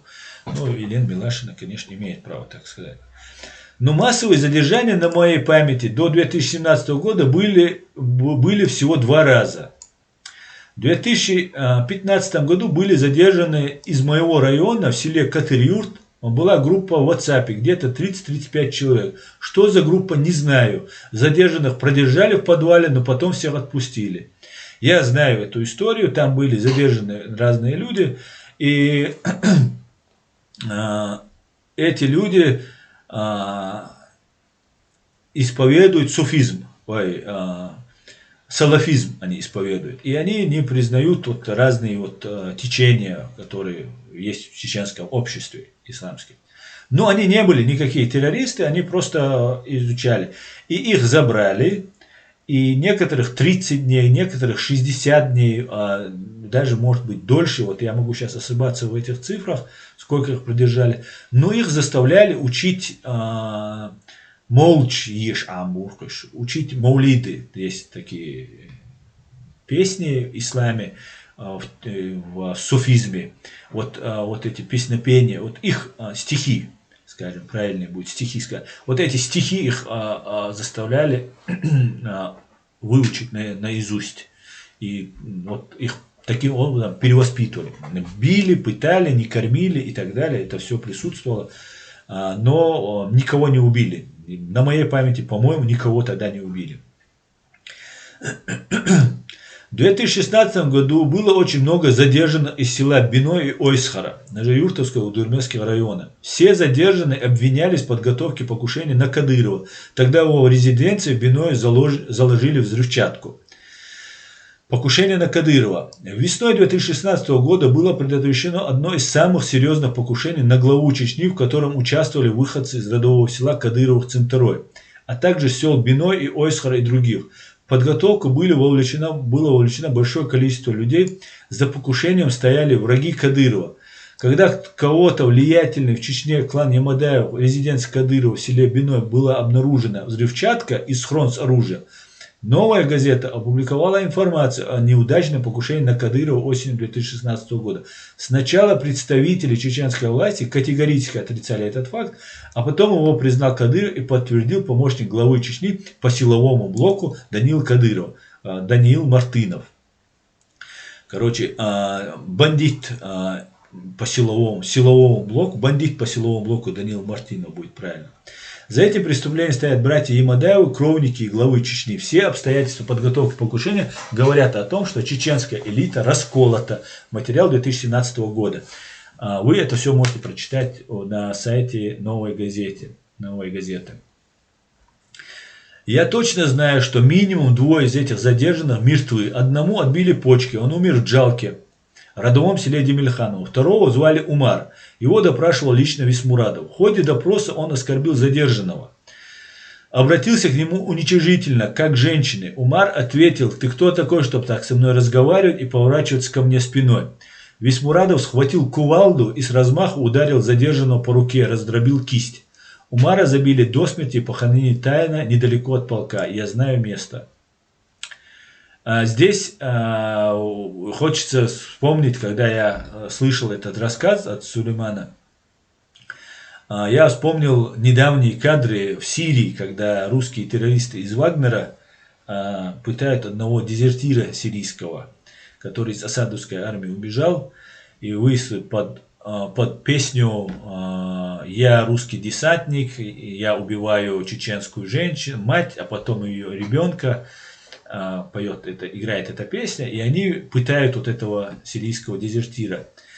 Вы видели эти кадры, наверное, многие. И там один из них бьет его кувалдой. Он лежит на земле, они его там держат некоторые, и пытаются попасть по руке этой кувалдой.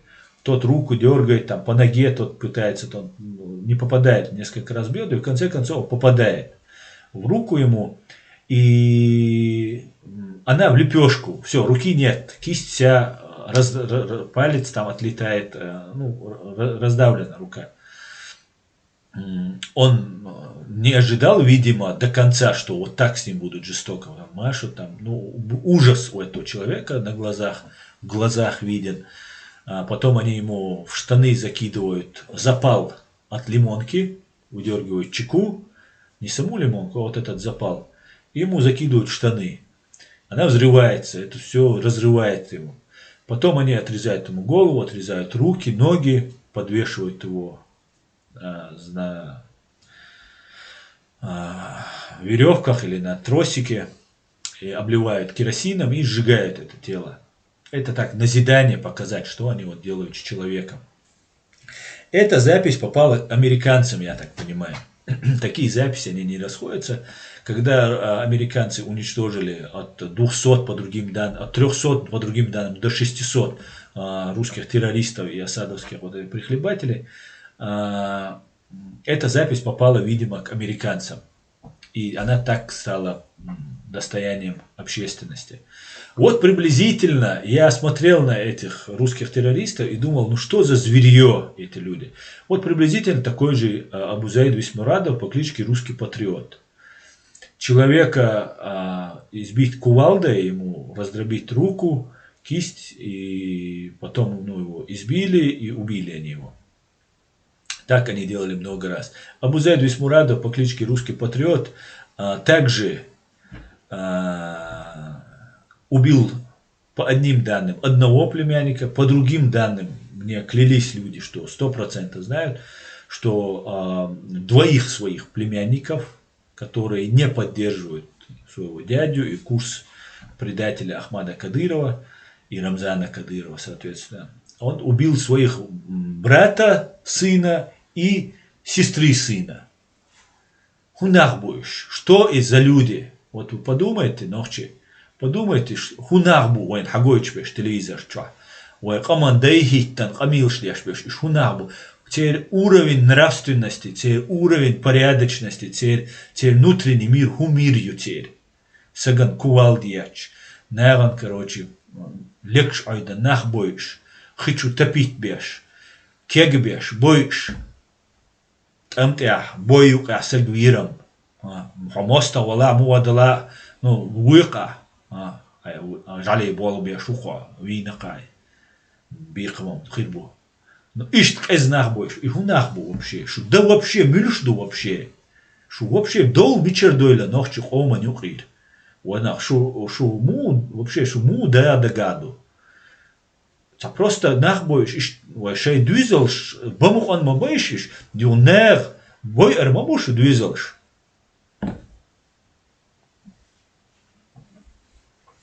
Дел гылак дойлшу, дел бикам больше. Тверщукшу, шамы настоять, тверщукшу. Бюхум шеш маярил. Вначале еще не все. Если вы даже устали, господа, нужно дослушать до конца.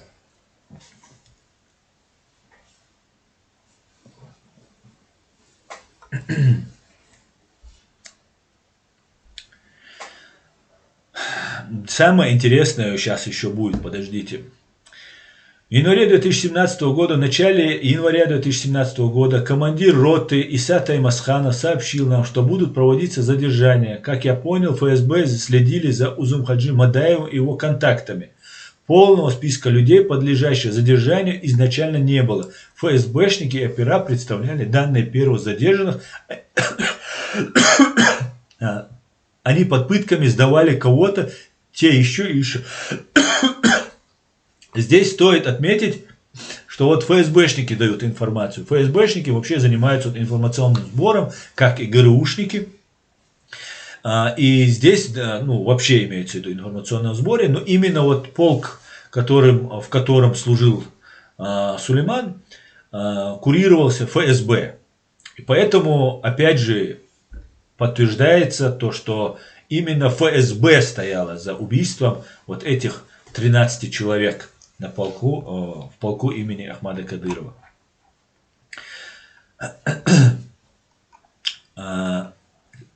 ФСБшники опера представляли данные первого задержанного, они под пытками сдавали кого-то, те еще и еще. Справка. Житель села Курчалой Узумхаджи Мадаев в 2004 году был осужден на 12,5 лет за участие в НВФ. Отбывал в колонии строгого режима Псковской области. После освобождения он вернулся в Чечню и попал под негласное наблюдение со стороны УФСБ по Чеченской Республике. Массовые январские задержания в январе 2017 года действительно начались с неудачной попытки чеченских силовиков задержать 9 января членов группы Мадаева по их месту жительства в Шали и Курчелое. У нас в полку заведено так: когда даже одного человека поймали, мы уже готовимся к выездам, потому что даже если человек невиновен, он должен сдать кого-то, и мы поедем на задержание тех, кого он назвал. Они уже знают, задержали, все, они уже едут, потому что человек кого-то сдаст, потому что его будут пытать. За неделю мы доставили в полк 56 задержанных.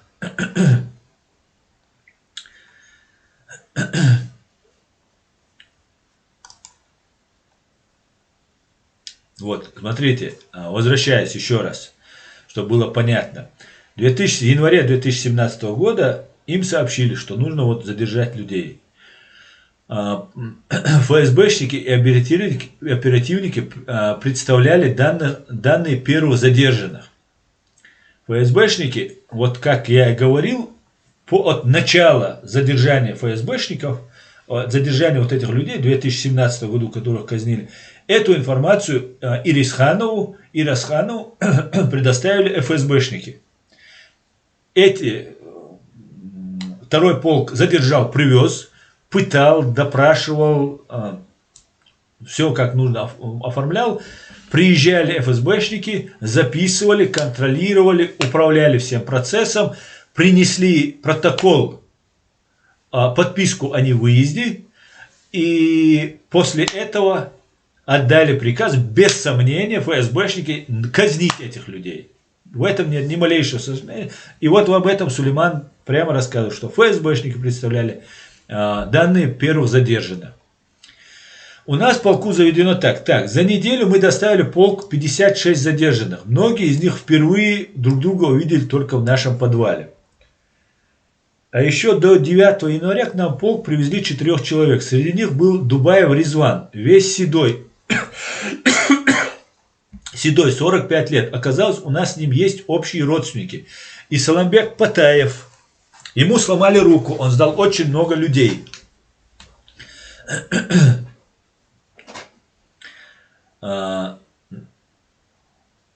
Саламбек Патаев и Дубаев Ризван.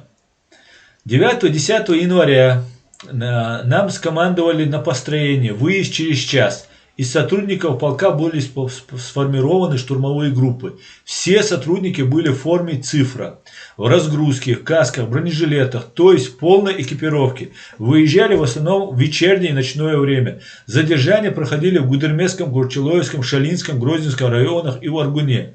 Мы должны были оказывать силовую поддержку операм, но никто из задержанных сопротивления не оказал.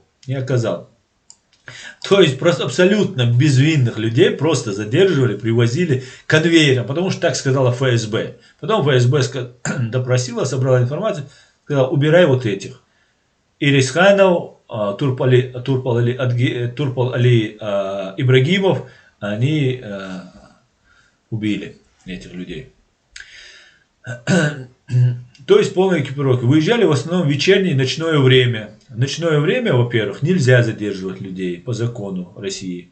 Задержания проходили в Гудермесском, Курчелоевском, Шалинском, Грозненском районах и в Аргуне. Мы должны были оказывать силовую поддержку операм, но никто из задержанных сопротивления не оказал.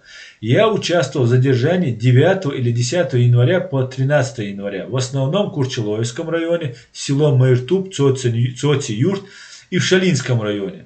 Только наша группа, в группе 4 сотрудника, проводила по 6-7 задержаний каждый день. Всего в задержаниях участвовало около 50 сотрудников полка. Я лично участвовал в задержании жителя села Майртуб Мансура Джамалханова.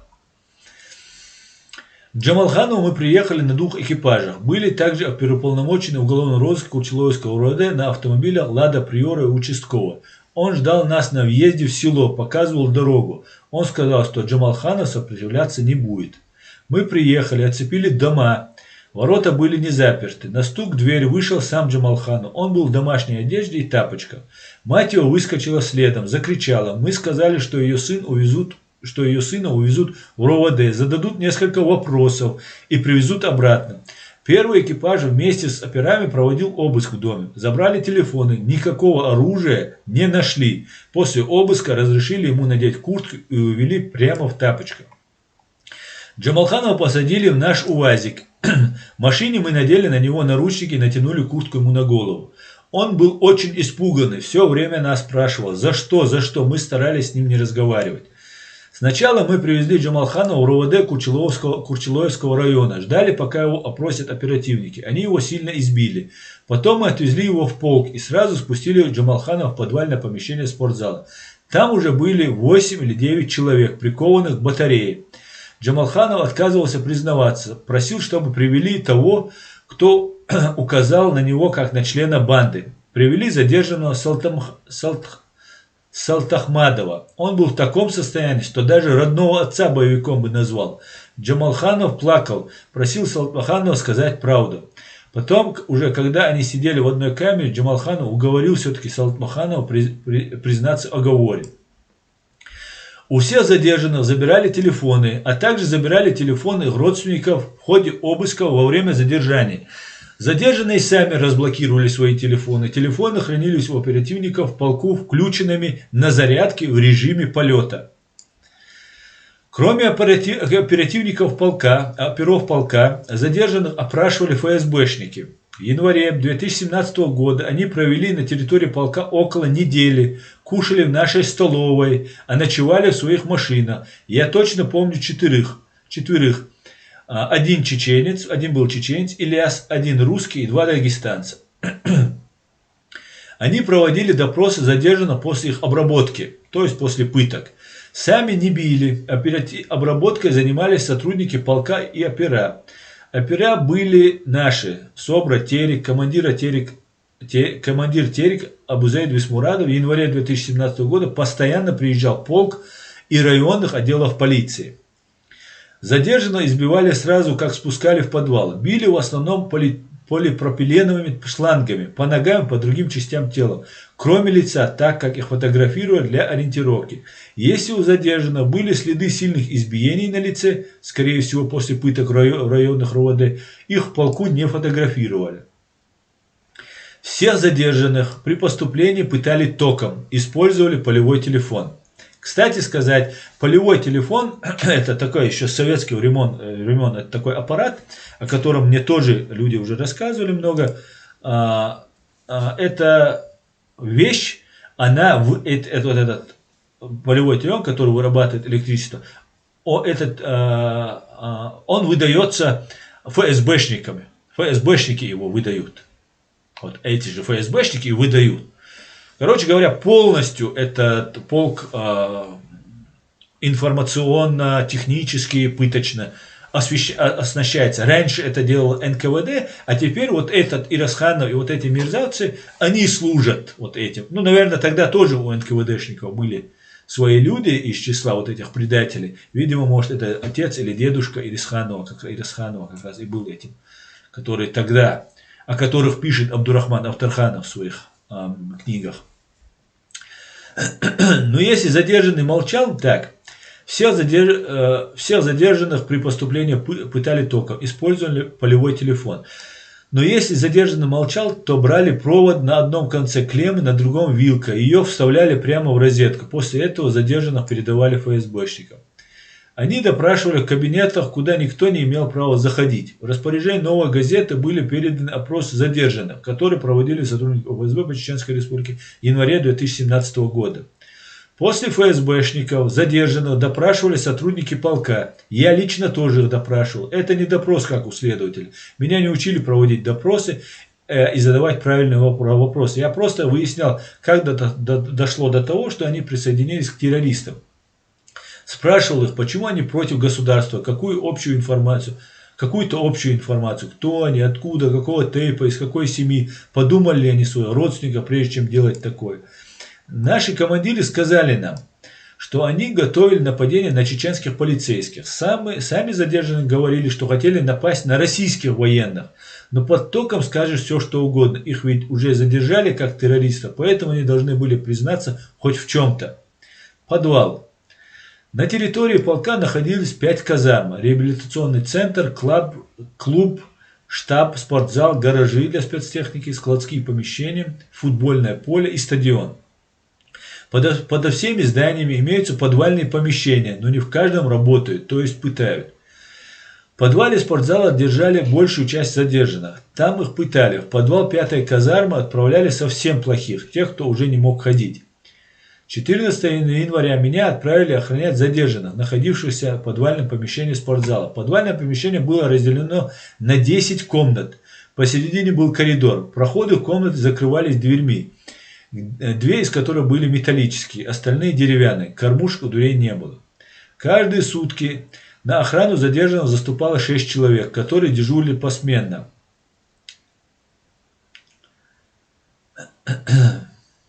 Шесть человек охраняли.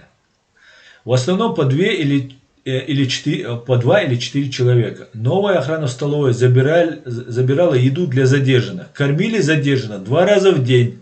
Получали на 56 задержанных 10 кружек, тарелок и ложек, 2 ведра чая, печенье в картонных коробках, хлеб, иногда суп. Охранники выбирали кого-нибудь из задержанных, чтобы не разносил еду по камерам. Задержанным наливали кружку чая, давали 1 или 2 куска хлеба и 1 печенье. Это печенье нам всегда давали на завтрак, обед и ужин в столовой полка. Ешь сколько хочешь. А задержанные крошки с пола собирали. Их специально не кормили. Они были очень голодные и слабые. Не могли ходить, падали. Спали они на голом полу, подложив под себя свою одежду и обувь. Дежурили мы по двое, 4 часа смена, 4 отдых. Потом опять возвращаемся в подвал, и кроме криков ничего не слышишь. Там постоянно задержанных допрашивали и пытали. В одной из камер в нашу смену задержанный Абдуллахи Джабихаджиев пытался скрыть себе вены. Он сломал краник на батарее и об острый металлический края порезал запястье. Со мной в смене всегда был мой друг Сулейман Саралиев. Как и я, сержант полиции, служил в 14-м взводе 5-й роты. Когда мы дежурили в ночное время, у нас была возможность водить задержанных в душ. Мы покупали им шампуни, мыло, кусачки для ногтей приносили, разрешали им молиться, просили в столовой дать им побольше еды, разговаривали с ними. Амиры. Среди задержанных было 13 амиров. Командиров боевиков хорошо помню Имрана Дасаева, Махму Мускиева, Аюба Цикмаева, Саид Рамзана Абдулкаримова, Ахмада Тучаева, Муслима Шапиева. Их всех убили.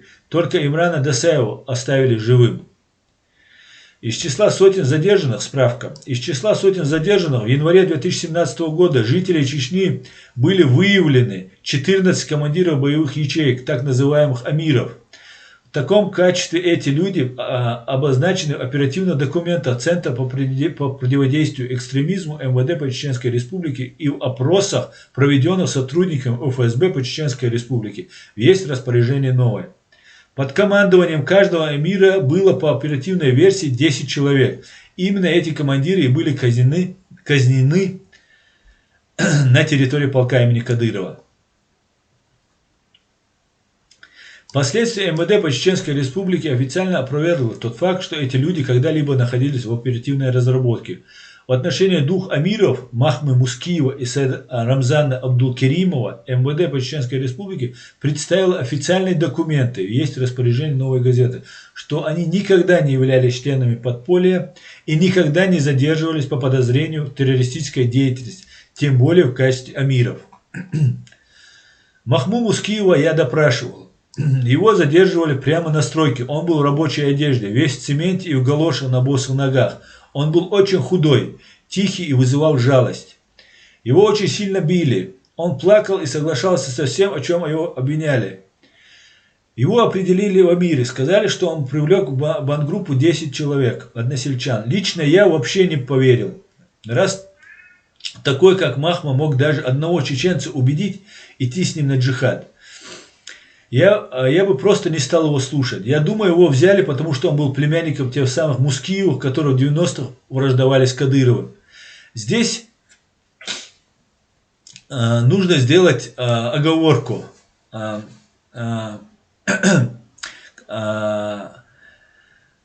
этого Сулейман не говорил, что враждовали с Кадыровым там, и так далее. Мускиевы. Мускиевы враждовали с Россией. И здесь мы видим, что как бы ссылается на то, что Сулейман сказал, что вот враждовали, они сказали, нет, он так не говорил. Мускиевы враждовали с Россией, которая пришла на их землю, которая убила их президента, которая захватила их землю и убила 300 тысяч граждан, среди которых 42 тысячи людей, детей. Да, Кадыров, Мускиев, Кадыров враждовал, потому что он был за Россию. Был бы там не Кадыров, а Мудыров какой-нибудь, к ним бы тоже враждовали бы. А Кадыров был старым агентом еще до войны, и первой, и второй войны был вот внедрен в наши ряды. Кадыров во время январских задержаний только говорил про Мускиева, называл их врагами чеченского народа, требовал выслать из Чечни. Ну, видимо, потому что он боялся.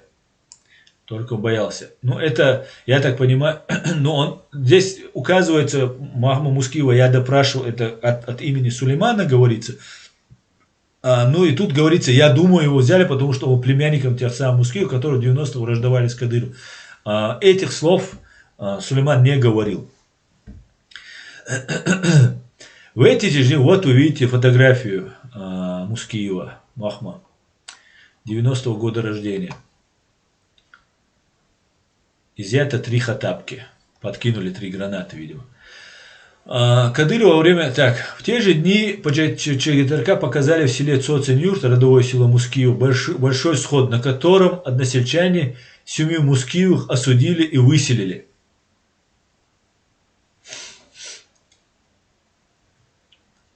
Магомед Мускиеву было 17 лет. Его страшно избили еще в Шалинском РУВД, до того, как он попал в полк. У него лицо и одно ухо были как сплошной фиолетовый синяк. Его обвиняли в финансировании бандгруппы. Он был сыном замглавы начальника Шалинской администрации. Его потом отпустили, потому что он был несовершеннолетний. А может, отец договорился и выкупил его. Ну, скорее всего, последнее. Выкупили. Тамерлан Мусханов, ну и то, что у отца были связи, видимо, он пророссийский, это спасло, видимо, парня. Тамерлан Мусханов был парикмахером, у него была машина Audi, которую забрали во время задержания и отдали племяннику Ирисхану. Тамерлана тоже сделали амиром. Адам Тучаев был водителем Шалинской воинской части в танковом полку, на которой задержанные якобы готовили нападение. Его обвинили в том, что он передал боевикам флешку с информацией про полк, где танки стоят, где посты часовых, сколько в полку сотрудников. У дочери Адама Тучаева очень редкое заболевание, единственный случай в России. Адам был ее единственным донором. Юсупов Шахман сидел в котельной, он сам из Шалей, но его родственника обвинили в поджоге Зиерта. И их семью выселили из села. Шахман с женой и детьми переехали в Аргун, там его и задержали.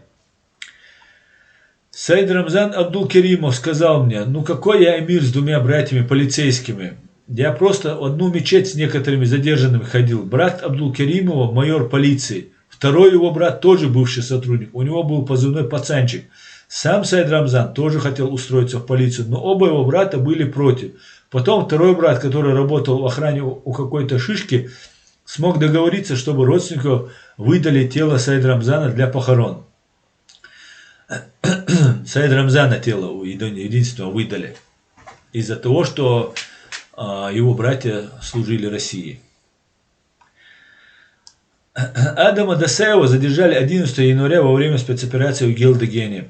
Его показали по ЧГТРК 11 января. Он входил в группу Узум Хаджи Мадаева, который реально интересовал ФСБшников. Они за ним вели наблюдение и прослушивали его телефон. Но большинство из тех, кого задержали после этой спецоперации в Гелдегене и посадили в наш подвал, даже не в курсе были, кто такой этот Мадаев. Адам очень сильно пытали, и он поехал головой. У него были припадки. Иногда по ночам кричал совсем как сумасшедший. Вот вы видите Адама Дасаева. Его показывали по телевизору. Вот кадры вы, наверное, видели. Его двоюродный брат Имран Дасаева задержали 14 января и тоже показали по ЧГТРК. Его привезли к нам в подвал с раненой ногой. Те, кто его привез, запретили вытаскивать из раны пулю. Хотели, чтобы гангрена началась. Имрана держали прикованным за руку начальниками дверной решетки. За руку наручниками дверной решетки. Нога у него распухла, и он сильно мучился. Когда он кричал от боли, мы вызывали к нему ротного фельдшера Анзора, чтобы он сделал перевязку. По ночам он не мог спать, и я часто с ним сидел. Приносил ему чай со сникерсом. Имран мне сказал, что он хотел уехать в Сирию, когда его окружили в Гелдегене. Он ушел задними дворами, потому что не хотел никого убивать, умирать тоже не хотел. А через 2 дня после спецоперации сдался полицейским на площади Минутки в Грозном. После задержания его отвезли в резиденцию Кадырова, где ему и прострелили ногу. Он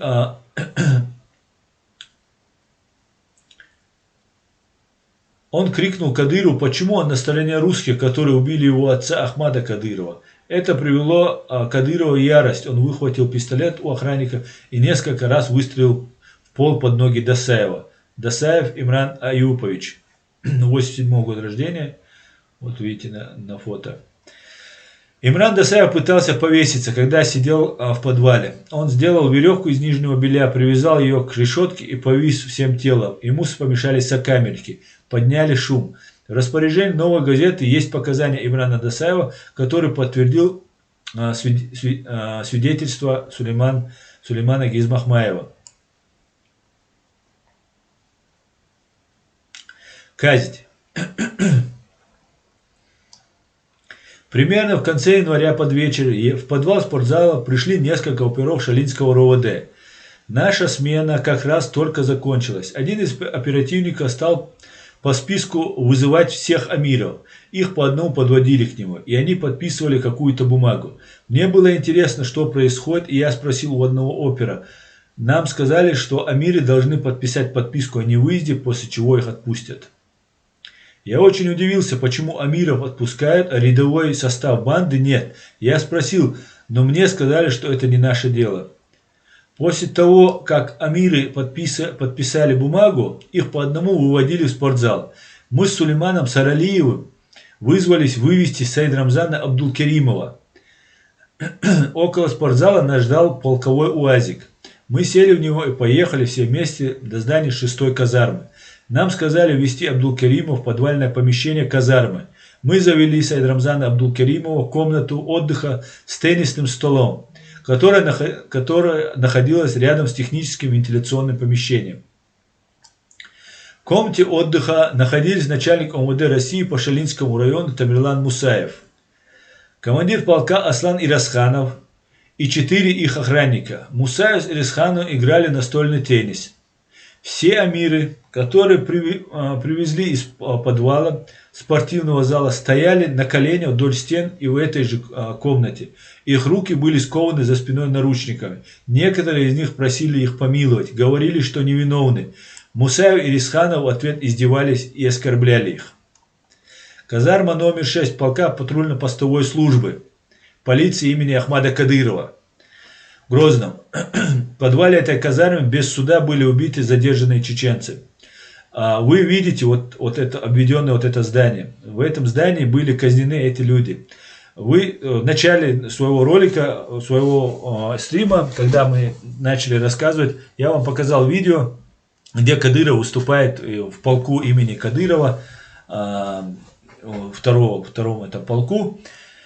И вот перед этим зданием как раз стояли все собранные сотрудники этого полка. Вот перед этим зданием. Сзади вы видите, я чуть-чуть увеличу, наверное, чтобы было лучше видно. Сзади вы видите стадион, футбольное поле точнее, футбольное поле. Справа, чуть правее, ровно вот за этим обведенным кружком, где казнили этих людей, находится вот этот дом номер 8, в котором они содержались. Вот отсюда, вот из этого здания ввезли, и вот по правой стороне завозили сюда этих людей, вот в это здание. И отсюда спускали в подвал и доводили до конца, до предпоследней комнаты. В предпоследней комнате был теннисная комната. И следующее это такое техническое помещение. В этом техническом помещении они были казнены.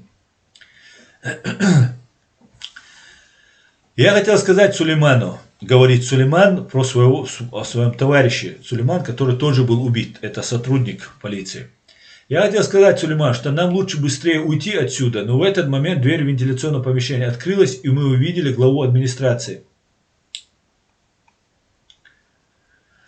Турпал-Али Ибрагимова по кличке Быстрый.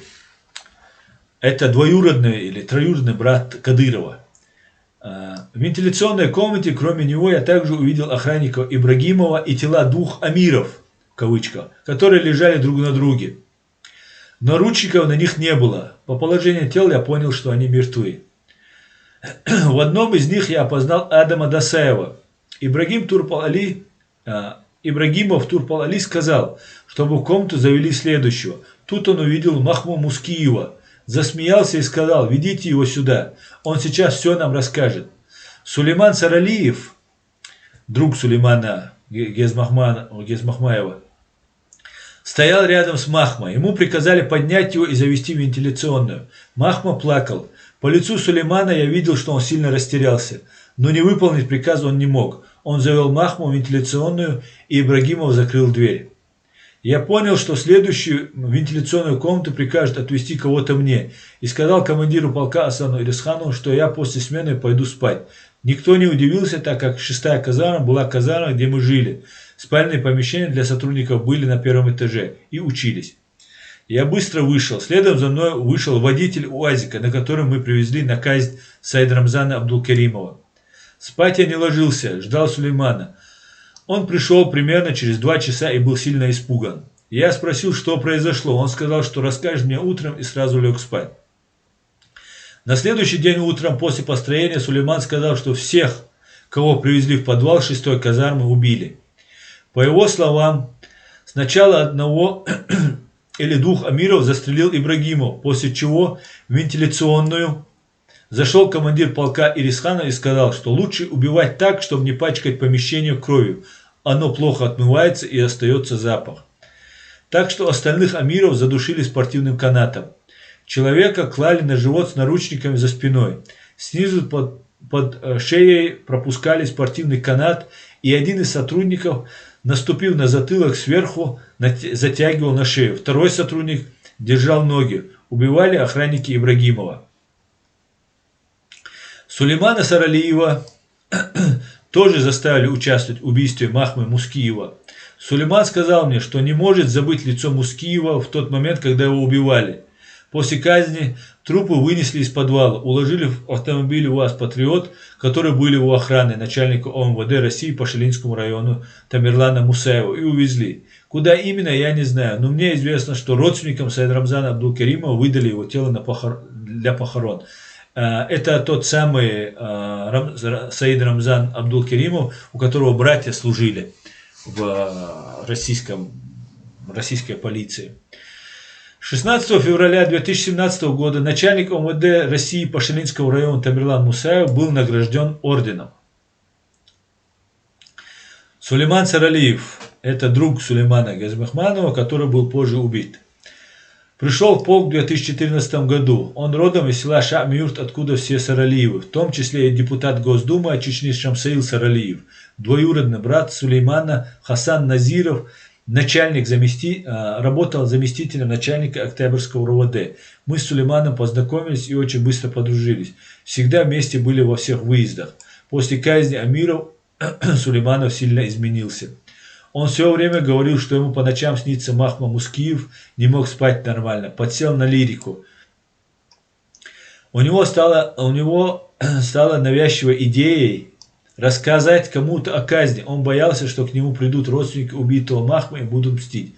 В конце концов, я согласился поехать с ним на встречу с его знакомым, который работал то ли в прокуратуре, то ли в Следственном комитете. Его звали Минкаил. Встреча проходила около рынка Беркат в Грозном. С Минкаилом встречался только Сулейман, я остался в машине. Я понимал, насколько это опасно, но остановить друга не мог. Я говорил Сулейману, что нам надо ехать из Чечни и потом все рассказать. Сам я подал документы на загранпаспорт для всей семьи и взял больничный. Я уже решил, что на службу больше не вернусь. Встреча со знакомым Сулейманом Минкаилом состоялась в начале марта 2017 года. Сулейман сказал, что Минкаил попросил неделю, чтобы посоветоваться с руководством. На связь Минкаил больше не вышел. Это был последний раз, когда я видел Сулеймана. Он продолжал служить в полку. Я сидел на больничном. Во второй половине марта мне несколько раз звонил мой зам комзвода. Но я не брал трубку. Я думал, что вызывают в полк на выезд, но не хотел туда ехать. А потом позвонил Сулейман. Он был страшно напуган. Сказал, что сейчас у своего двоюродного брата Хасана. И попросил никому не верить, чтобы про него не говорили. Часа через 2 я сам его набрал, но он не отвечал. Я позвонил знакомому сотруднику из своего взвода, спросил, где может быть Сулейман.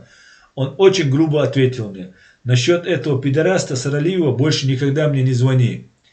Я стал выяснять у других сослуживцев, что случилось, и узнал, что полк приехал в Исмурадов и привез с собой какого-то наркомана. Сулеймана привели из тренажерного зала. Наркоман указал на него и сказал, что был с ним в квартире в Грозном и что Сулейман якобы гей. После этого Висмурадов вызвал полк двоюродного брата Сулеймана Хасана Назирова и спросил его, ты его убьешь или нам это сделать? На следующий день фактически тайно, без соболезнования, поминок, как это у нас принято, Сулеймана похоронили. Я не думаю, что Сулейман был геем. Я его знал много лет. Но с ним могли расправиться как с геем, потому что он рассказал о казнях задержанных чеченцев. После этого, как только загранпаспорта были готовы, я купил билеты до Бреста и уехал из Чечни навсегда. Записала Елена Милашина.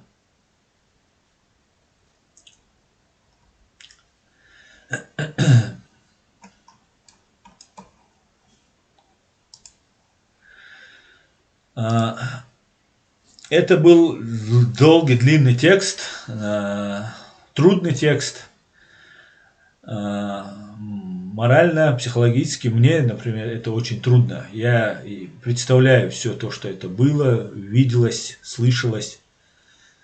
И дал цугертек, дал геш дуэль цубеши, дал декал бойлиш, бех боч боян цариш, бех царь темлу иш бала бех боч набариш, иш царь темлу боч беш боян цанюка, темлу хиллаш гасқшам духал хиллаш خل بوتسان يقع إتخاصون بيرجل سليمان سبوت ساموش سيري دعوة غير شوري إزي وجه قميل دير سيري دعوة شاتسويتش سيري وانا буду по-русски говорить. Один из сотрудников говорит, что задержанных рассказывал Сулейману, что он хотел уехать в Сирию. Я знаю, достоверно известно, что сотрудники ФСБ, когда началась война в Сирии, делали паспорта, дагестанцам делали, чеченцам делали, и вывозили их, переправляли их в Сирию. Некоторые довозили прямо до границы России, чтобы их туда отправить. Эти люди вынуждены были уезжать в Сирию, чтобы спастись, да, потому что они находились в таком информационном вакууме, информационной скорлупе, где они должны были стать шахидами, просто не имея никакого шанса победить, просто погибнуть.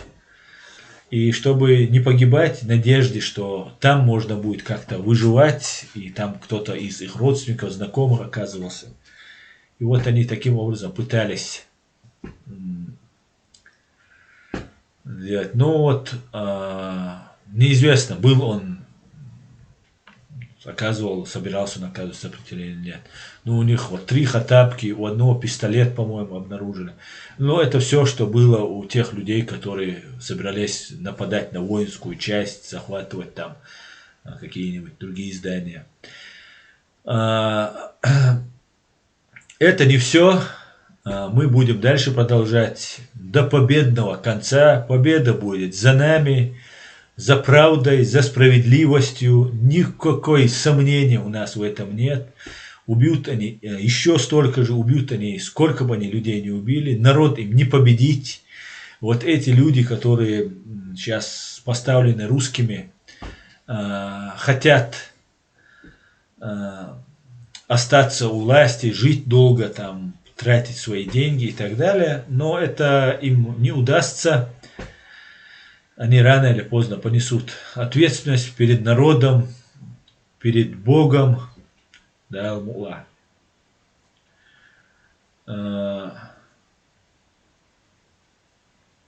Да, Аль-Му'ла. Дикна крыду, вай дакайк да дизер. Мы должны распространять эту информацию. Мы должны как можно больше сообщить эту информацию. Сообщайте эту информацию, вот те, кто просит здесь политическое убежище. Переведите на английский, на немецкий, на французский языки эти статьи. Мы будем дальше говорить. Новая газета тоже будет дальше выпускать информацию. Есть еще информация, как вербуют в интернете, как это все делается, как людей подсаживают на это, да, и потом уже из них делают результат. Поэтому будем очень-очень надеяться, что эти убийства и преступления прекратятся. Ну и мы должны что-то делать, чтобы они прекращались, а не просто быть сторонними наблюдателями. Сейчас от нас не требуется тяжелых, сложных там задач, там воевать, там гибнуть, там и так далее, и так далее.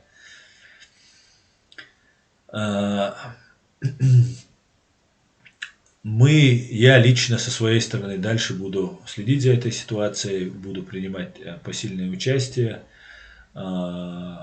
Сулейман, как появится возможность, будет отвечать на наши вопросы, и мы доведем дело до логического конца.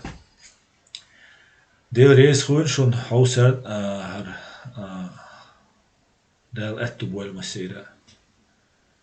Гергалчнари алласун дел гештуэльцан дел декал бойлиш дел газвати абойлиш бех боч бой ансарат қиум штутига цунахшт дийц дага аллага юх тяхан замахил швой цадахч дел мула вой и Сулейманс дадуч хал му мил цуху эйлер цуга хилчар.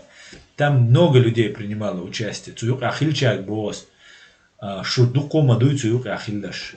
Доуд хадоу цуюкир. О вадир душу, аз вадир душу.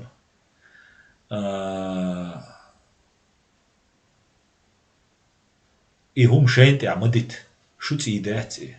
Аж дадиш дати. Шуна шудуизалшан дисниш идати. Ладно, шейн духу душун. Да, мула дикна крилду.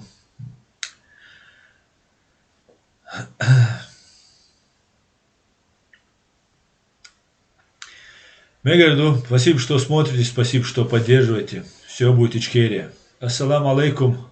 Адикёль, маш, спокойной ночи. До свидания.